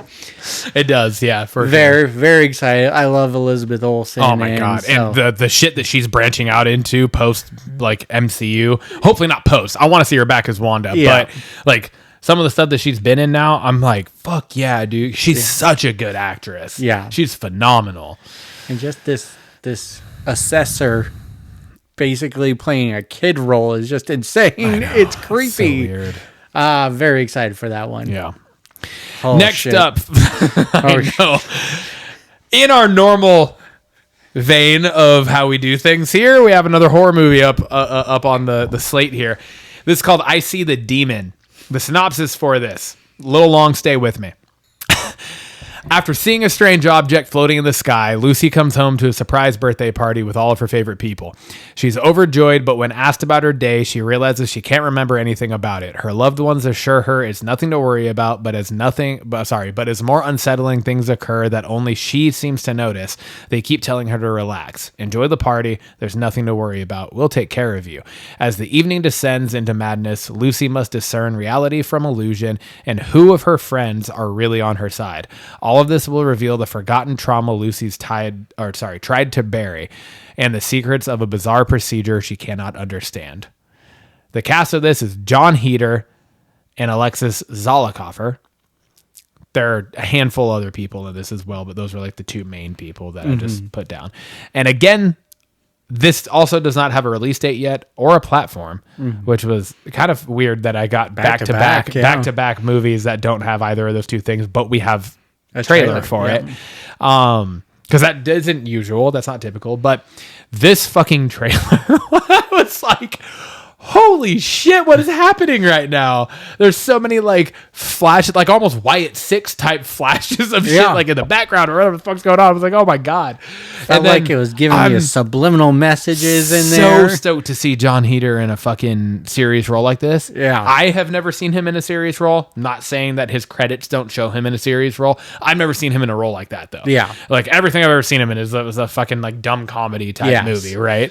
And he excels in those, but I'm so excited. I love when you see comedic actors turn to this type of thing. And so yeah, I'm really excited for that. It looks fucking phenomenal. I've never been unnerved by Happy Birthday song before. I know, right? But like, I'm never gonna sing that again in my life. I was like, okay, the trailer's going on, and then it just hits this point, and you're just like, what the fuck? And, yeah, dude. And it was a trippy trailer, so I'm assuming the movie is gonna be wild. So very excited for that one. This almost had it has like Possession meets Don't Blink. Yeah, almost in a way. Yeah, right. Like it was just like a lot of flashes, like what you're assuming are memories, kind of popping up, but maybe not. But maybe not. Same time, like I don't really know. It was a trip. So, guys, watch the trailer just to get on our level right now. I put this down. Queen of the Ring. This kind of ties in our whole podcast here. I've read about this. I've seen a lot of stuff about this, but I didn't realize they had dropped a trailer for it yet. So when you put this on here, I was like, oh, fuck yeah. I was so excited to watch it. And it's almost out right now. So Queen of the Ring, synopsis an extraordinary true life tale that follows Mildred Burke, the legendary professional wrestler and single mom who defied incredible odds to become the first $1 million female athlete and longest reigning champion at a time when the sport was banned across most of America. The cast is Emily Bett Rickards, Josh Lucas, Tyler Posey, Tony Storm. I didn't even list it, but there's Naomi has a cameo in it, Jim Cornette, so a lot of wrestling people. Release date for this is March 7th, 2025. It's coming and Friday. coming in theaters. And dude, I this looks awesome. It does. I was really excited to watch this. I watched this trailer this morning, and I was just like, oh shit, this looks so fucking good. Yeah. Like, it's very intriguing because it's based on a true story. Yeah. Right? So like all of the people that they're talking to, like there's a moment where the main character, she interacts with the fictionalized version of Vince McMahon Sr. Yeah. And like I was like, oh, this is fucking dope. Like I'm excited to watch this because this perfectly blends our two fucking worlds. 2/3 of our podcast together. Exactly. If there's a motherfucker drinking bourbon in this movie, we're fucking locked. This is going to be our goddamn, like, this is going to, like, Our movie. Yeah. This is all we need. Yeah. That's all we're going to talk about for the rest of the podcast. Every episode. I like the trailer just because it makes you dig in, and I read more about her and everything, Yeah. and I was just doing research, and it's just crazy. This is the person that started the women's revolution before women's revolution was even a thing. Yeah. So really excited for this one. And then I just saw on social media Mick Foley just went to a screening of it, and he said he didn't have high expectations for it and was blown away by the movie. So Oh, fuck yeah. That's good, too. Yeah. When you have somebody in the industry that was not there for this time frame yeah. of it, but like has been in the business and everything and the ins and outs of it. That's awesome. Yeah, and reading about it, it's just like this takes place in the 30s to 50s. Like it's a long time ago, and just hopefully it's as cool as what I read about. So really excited for this one. It's awesome. Going over to series, I put this down. Good American Family, a synopsis. Told from multiple points of view as a means to explore issues of perspectives, bias, and trauma, this compelling drama is inspired by the disturbing stories surrounding a Midwestern couple who adopts a girl with a rare form of dwarfism. But as they begin to raise her alongside their three biological children, mystery emerges around her age and background, and they slowly start to suspect she may not be who she says she is. As they defend their family from the daughter they've grown to believe is a threat, she fights her own battle to confront her past and what her future holds in a showdown that ultimately plays out in the tabloids and the courtroom. Cast is Ellen Pompeo, Mark Duplass, and Imogen Faith Reed. Release date is March 19th, and this is going to be on Hulu/Disney Plus. Looks crazy. I think the wildest part about this is the fact that this is all based in reality. Yeah. Like yes. this entire thing is to a point I think it's more of a fictionalized version of true events. Yeah. But it is all like the base story that this is being built from is a real thing, which is fucking wild. Mm-hmm. So yeah, it looks fucking awesome. Ellen Pompeo is a fantastic actress. Mark Duplass is fucking awesome. I love him as well. He was in The Creep. Mm-hmm. Oh yeah, like the Creep 2, maybe The Creep 3. I don't remember if there's a third one or not yet, but he was also in The League. Oh yeah, he was in Mindy Project as well. And yeah, just really excited. I love the trailer, how it just leads. It's like it takes you through all the emotions, like just happy-go-lucky to like what the hell's going on, to anger, to say, it's. I like when a trailer can do that for you, and absolutely. So really excited for that. Which brings us over to adolescence. I'll put this down. This looks wild too. When a 13-year-old is accused of the murder of a classmate, his family, therapist, and the detective in charge are all left asking what really happened. Again, I like these short, simple synopsises. Cast is Stephen Graham, Ashley Walters, Aaron Doherty. Release date is March 13, 2025. Platform Netflix.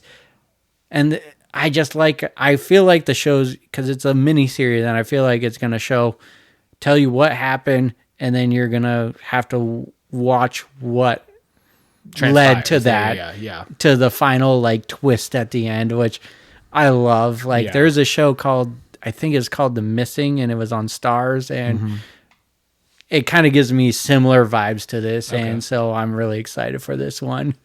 I was very intrigued by this because I hadn't read or seen anything about this until you put it on here, and then I watched the trailer and read the synopsis.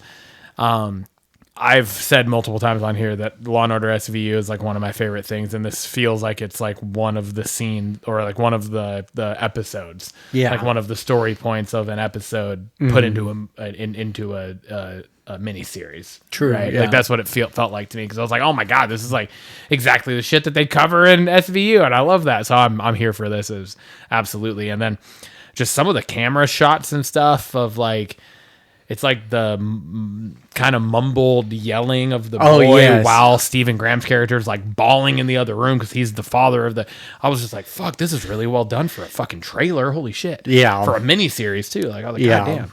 It felt very cinematic, so I really enjoy it. Absolutely.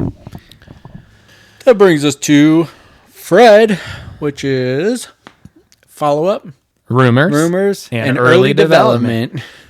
All right, we have an official trailer now for Death of a Unicorn. Again, it is the kind of sci-fi-ish movie starring Paul Rudd, Jenna Ortega, what the fuck, god damn it, Will Poulter, among others, and yeah, we've covered this briefly before. We got the official trailer for it, so just real quick, what'd you think of the official trailer? Showed a little bit more. Yeah, the instant thought I had was like Jurassic Park, but it's like Jurassic Park meets Clue. Yeah, Which is weird. I would weird agree. I did not think of that, but now that you just said it, for sure. But I was just like half expecting a bottle or a cup of water and just a little thud, almost. But trailer looks insane. This looks so good. Just has me more excited to see the movie because for sure it has Paul Rudd. It has Jenna Ortega. Just it's going to have that comedic effort, and you kind of saw a little bit of it. But this also showed the more serious side of the movie as well. I think the teaser was more comedy, and this is like, oh shit, we're dealing with a like this is dangerous this is real unicorn here, know. So absolutely. I thought that was awesome. Yeah, I loved it. I'm so excited for this because I think it's so unique. And we're definitely living in a time where unique stuff is not, always happening, and so this feels like one of the more unique things that we've covered. So I'm super excited for it. Mobland, I put this on here. It's something that's kind of in earlier development. We have a synopsis for it in a cast and release dates. We don't have a trailer for it yet, but the synopsis for it is the show centers around an Irish crime family that is based in London. Pierce Brosnan plays the head of the family, Conrad Harrigan, while Helen Mirren plays his wife, Maeve. Tom Hardy, meanwhile, plays Harry DeSouza, who is the family's fixer. So the cast, again, is Pierce Brosnan, Helen Mirren, Tom Hardy, and also Paddy Considine. And the release date is March 20th of this year on Paramount+. It has, just from hearing that, it has a, like, Yellowstone meets The Mob type feel to it, where, like... Did you watch Yellowstone? Really? Not yet. No. So there's a character named Rip. Rip is kind of the fixer of the family, right? And then then there's like the head of the family and all that. So that just that's kind of what I got from it. It kind of feels like that. And all three of those fucking main people are just like, fuck yeah, put them in anything together. Tom Hardy pumping out shit left and right. But I agree. The cast sounds good. Sounds awesome. The synopsis sounds great. I'm ready for it. And it's coming out soon. Again, I know there's so many things that don't have trailers that are coming out soon. Last week there was or things that we got trailers that don't have a release dates. It's just interesting. Kind of an unusual. That brings us to Shrek 5. Long time coming. I know they've talked about it a long time ago, but we got a teaser casting trail for this and a little brief just can't like just of Shrek and all of them. So it teased the cast, which is Mike Myers, Eddie Murphy, Cameron Diaz, and now joining them Zendaya. So this is coming out December 2026. And it sounds like Zendaya is playing the daughter. Yeah, that's what it sounded like her in that casting trailer. Yeah. So apparently there's a lot of controversy with how the animation looks now with the trailer. Like even the comment section has been turned off, but I didn't see anything wrong with it. It looked fucking normal to me. Yeah, I didn't see anything weird. But yeah, looked good. No, I love the. They're probably talking about like the picture that they were looking at, where like Shrek he's like jacked, like. I don't know. They were doing, which was like an AI thing within it was like a meta fucking trailer. So. Yeah. Shut the fuck up, people. I know. It's just be excited for Shrek 5. I know, come on. Come on. Those are fun movies, and I'm and excited the cast, for a number. just the 4 people that we have in the cast is like, fuck yes. Yes. It's the 3 originals and then Zendaya. Yeah. Come on. Come on now. Come on. All right.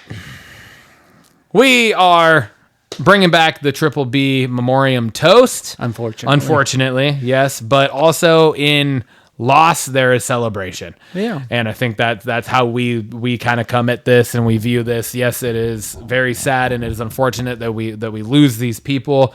But at the same time, that's why we do this, is we want to bring to the forefront like a celebration of what they've meant to us as avid fans of the business and everything. So we unfortunately have lost on the same day this week. It was on Wednesday. Mm-hmm. We lost Michelle Trachtenberg on February 26th. She was the sister in Buffy the Vampire Slayer. She was Sarah Michelle Gellar's sister in that show. She was in Gossip Girl. She was in Inspector Gadget. She was in Euro Trip. She was in Harriet the Spy. Yeah, ton of stuff that was like very like a coming of age for me. Yeah, absolutely. Type of shows, right? Like everything I just read there, with Gossip Girl probably being the most later one.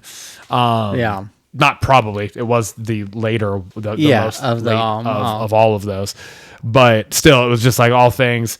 She was awesome. She was a phenomenal actress. And it's just very unfortunate that we lost her. Yeah, I remember watching all of these things with her in it, and especially Harriet the Spy. That was just like one as a kid watching, and what a cool character. And then just seeing her in Gossip Girl, I watched that show as well, and it was like, heck yeah. So unfortunately, we lost her.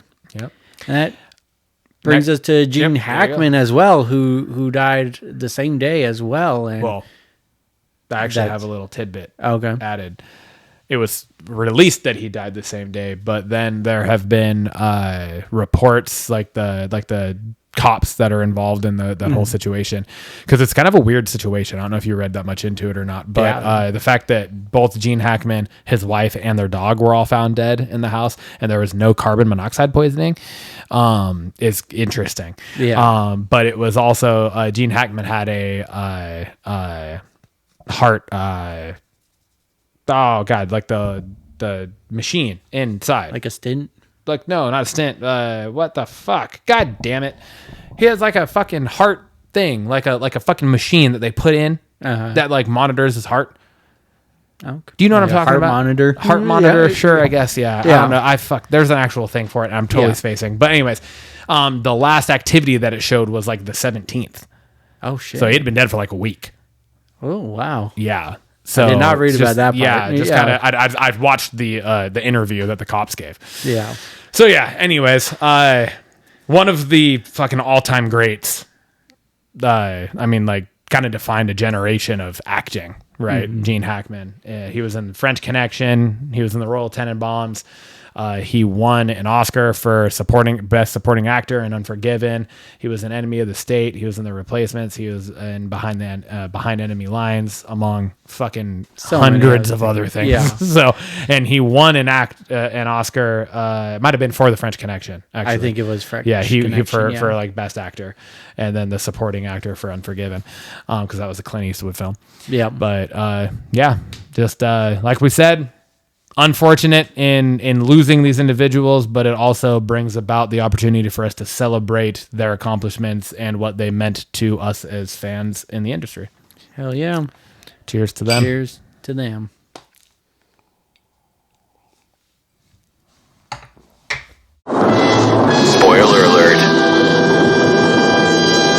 That brings us to BlockBuzzin. Hell yeah. That's our special segment of the week, and we chose the movie Den of Thieves 2 Pantera. Yeah. Think why this generated buzz was just because we were excited to see it. We talked about it on this show, and it brings back Gerard Butler. It brings back a movie that was rated pretty highly and could have been a one-off, but brought in a sequel, which was exciting. So give me your thoughts on it and what you thought about it.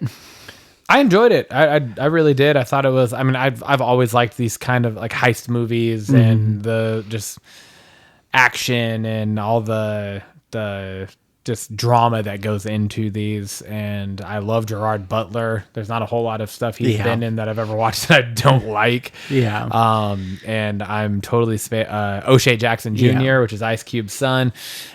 He's everything he's been in that I've watched. I've enjoyed him in as well. And there's only been a handful of things so far, but I've enjoyed every single one of them. I thought this had a really good story to it. I thought that the ending did actually surprise me a little bit.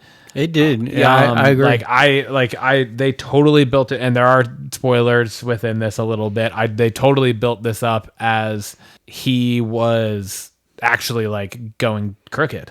Yeah. Right. And then it ends up at the end, and I knew it before it happened. Oh, you did? Like I knew it when they were sitting there at the table before the raid happened. I agree. Because I was just like, well, he's acting a little weird. Yeah, he was acting weird. I wonder if he's acting weird because he's turning, like, he's not turning, he never turned. Yeah. Right? And then the raid thing happens and all that, but then the ending happened. And I think that was the part where I was like, oh shit. They double stamped a double stamp. You can't triple stamp a double stamp. You can't triple stamp a double stamp. I'm like, oh shit. Okay. So yeah, that was I thought all around it was good, and it totally set up a third, and I'm fucking here for that because it looks again, spoilers, it looks as though old Nick is truly to the dark side now. Yep. So what do you think? I agree with you. I think the only complaint I had, and it's similar to the first one, is it had a long build up to the heist part of it and not a lot going into like how they're building towards the heist. Like I like the story that they build in this one better than the first one though. Like just with Nick going to their side and joining the crew. Well, because he had such an unhealthy obsession with catching him, right? Yeah. And then for it to go into this and you're like, whoa, what the fuck? Like it became so unhealthy that he's broken. Yeah. And now he's teaming up with him. Yeah. They're going crooked. And it's like, holy shit. And then you end up with, at the end, you're like, what the fuck? Yeah. So yeah. And then just... I wish there was a little, they took out, it looked like the humor part of it, like in in the trailer, it looked like there was more humor, and then it really was only those spots, and so it's like, this is more of a serious movie, so either add more humor to it, or just take those parts out. It just kind of felt, but overall, once the heist part, I was like locked in, and I was just like on the edge of my seat. I love these kinds of movies, and then the ending, it did get me. Like, but also I felt good about it. I was like, he's a cop. Like, he should want to still capture these people. Like, well, and they put in they put in the tidbits about their upbringings. Yeah. Right? Which was a vital part of this, of the story at the end of it. Yeah. Right? Because that's like, that's playing a role in him following through on this, even though he feels terrible about it. Yeah. Because you can tell he feels terrible about the fact that he sprung this trap, essentially. Yeah, right? Exactly. And then you end up in the situation where then it kind of turns, and that he knows what O'Shea Jackson Jr.'s character's upbringing was, and he they had a connection over that moment. Yeah. And now that's where you could kind of start to see that turn towards the dark side happening. Yeah. You're like, oh fuck yeah. Yeah. So Overall, really good fucking movie. Really good movie. Definitely recommend a watch on it. I'm excited for the third. Same. Like I love heist movies, Yeah, and me too. Just a way to see it play out and everything. So very excited about that. You know what they need to do? They need to make a fucking heist horror movie. Ooh. I just saw your pants get a little tighter. Tim just popped a little bony with me saying heist and horror in the same sentence. Definitely recommend this. Going to the Blockbusters question of the week. I posed this one, and it's funny. I posed this question because I thought of the character for the answer to this question before coming up with the question. So the character popped into my head, and I was like, all right. That makes a good question. Gotcha. That makes a good question. So, I was like, wait a minute. How does that work? How did you think about it before it happened? So, question is, who is one of your favorite characters in a TV show? One that you can't help but root for or makes you happy anytime they're on the screen, etc. So, what do you got? Talked about it on the show before. That's my favorite sitcom of all. It's my favorite show of all time. I Love Lucy is my all-time favorite thing. But I think just to take it a little bit deeper than just saying that, it's when you ask one that you can't help but root for or that makes you happy. Almost every episode of that show, and I don't know if you've ever really watched I Love Lucy. I have not. Yeah. Almost every episode, because you got to think it was in the 50s, right? So it's in a time where there were social constructs put in place as to what women are allowed to do. Yeah. You know what I mean? Mm-hmm.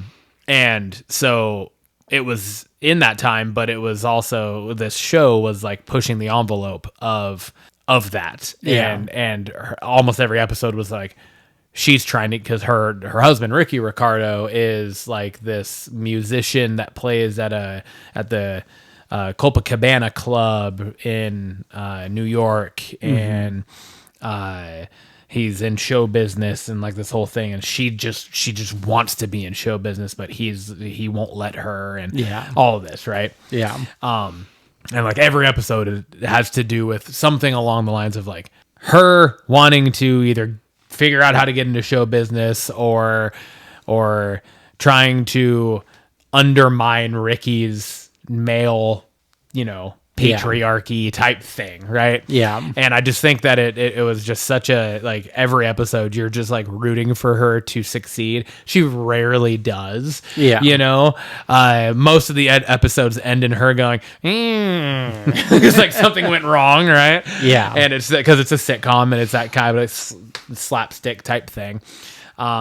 But yeah, I went with her. It's one. This took me a while too. This was a good question because so many fucking shows that I could have picked this for. But when it boiled down to it, for so many different reasons, I went with Lucy Ricardo from Lucy.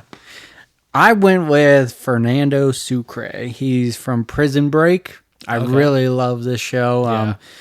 We've talked about that before on here too. Yeah, but it's a very intense show. It's just kind of like a heist movie. You're just on the edge of your seat trying to see what happens next. No, I've never watched Prison Break. Is he one of the main? Is he one of the brothers? No, he's not one of the brothers. So he's not one of but he's the main one of the main. One of the side main characters. Okay. Yeah. But he's that comedic relief, but also so lovable throughout the whole show. And he really didn't deserve his prison sentence, kind of compared to some of the other characters that you grow to like in it. And so there's just a lot of bad things that happen to him where you're just you're just rooting for good things to happen to him. And then when something good happens to him, you're just super elated for him at the same time. So it's just, he's one of my favorite characters ever in a show. And so if you haven't watched Prison Break, highly recommend it. I think it's on Hulu or Netflix, so give it a shot. It's 5 seasons, so it's not long, but it's really good. All right. And that's Hell what yeah, we dog. got, man. Fucking episode 39. 39. Precipice of 40. Holy I know, shit. Cheers, brother.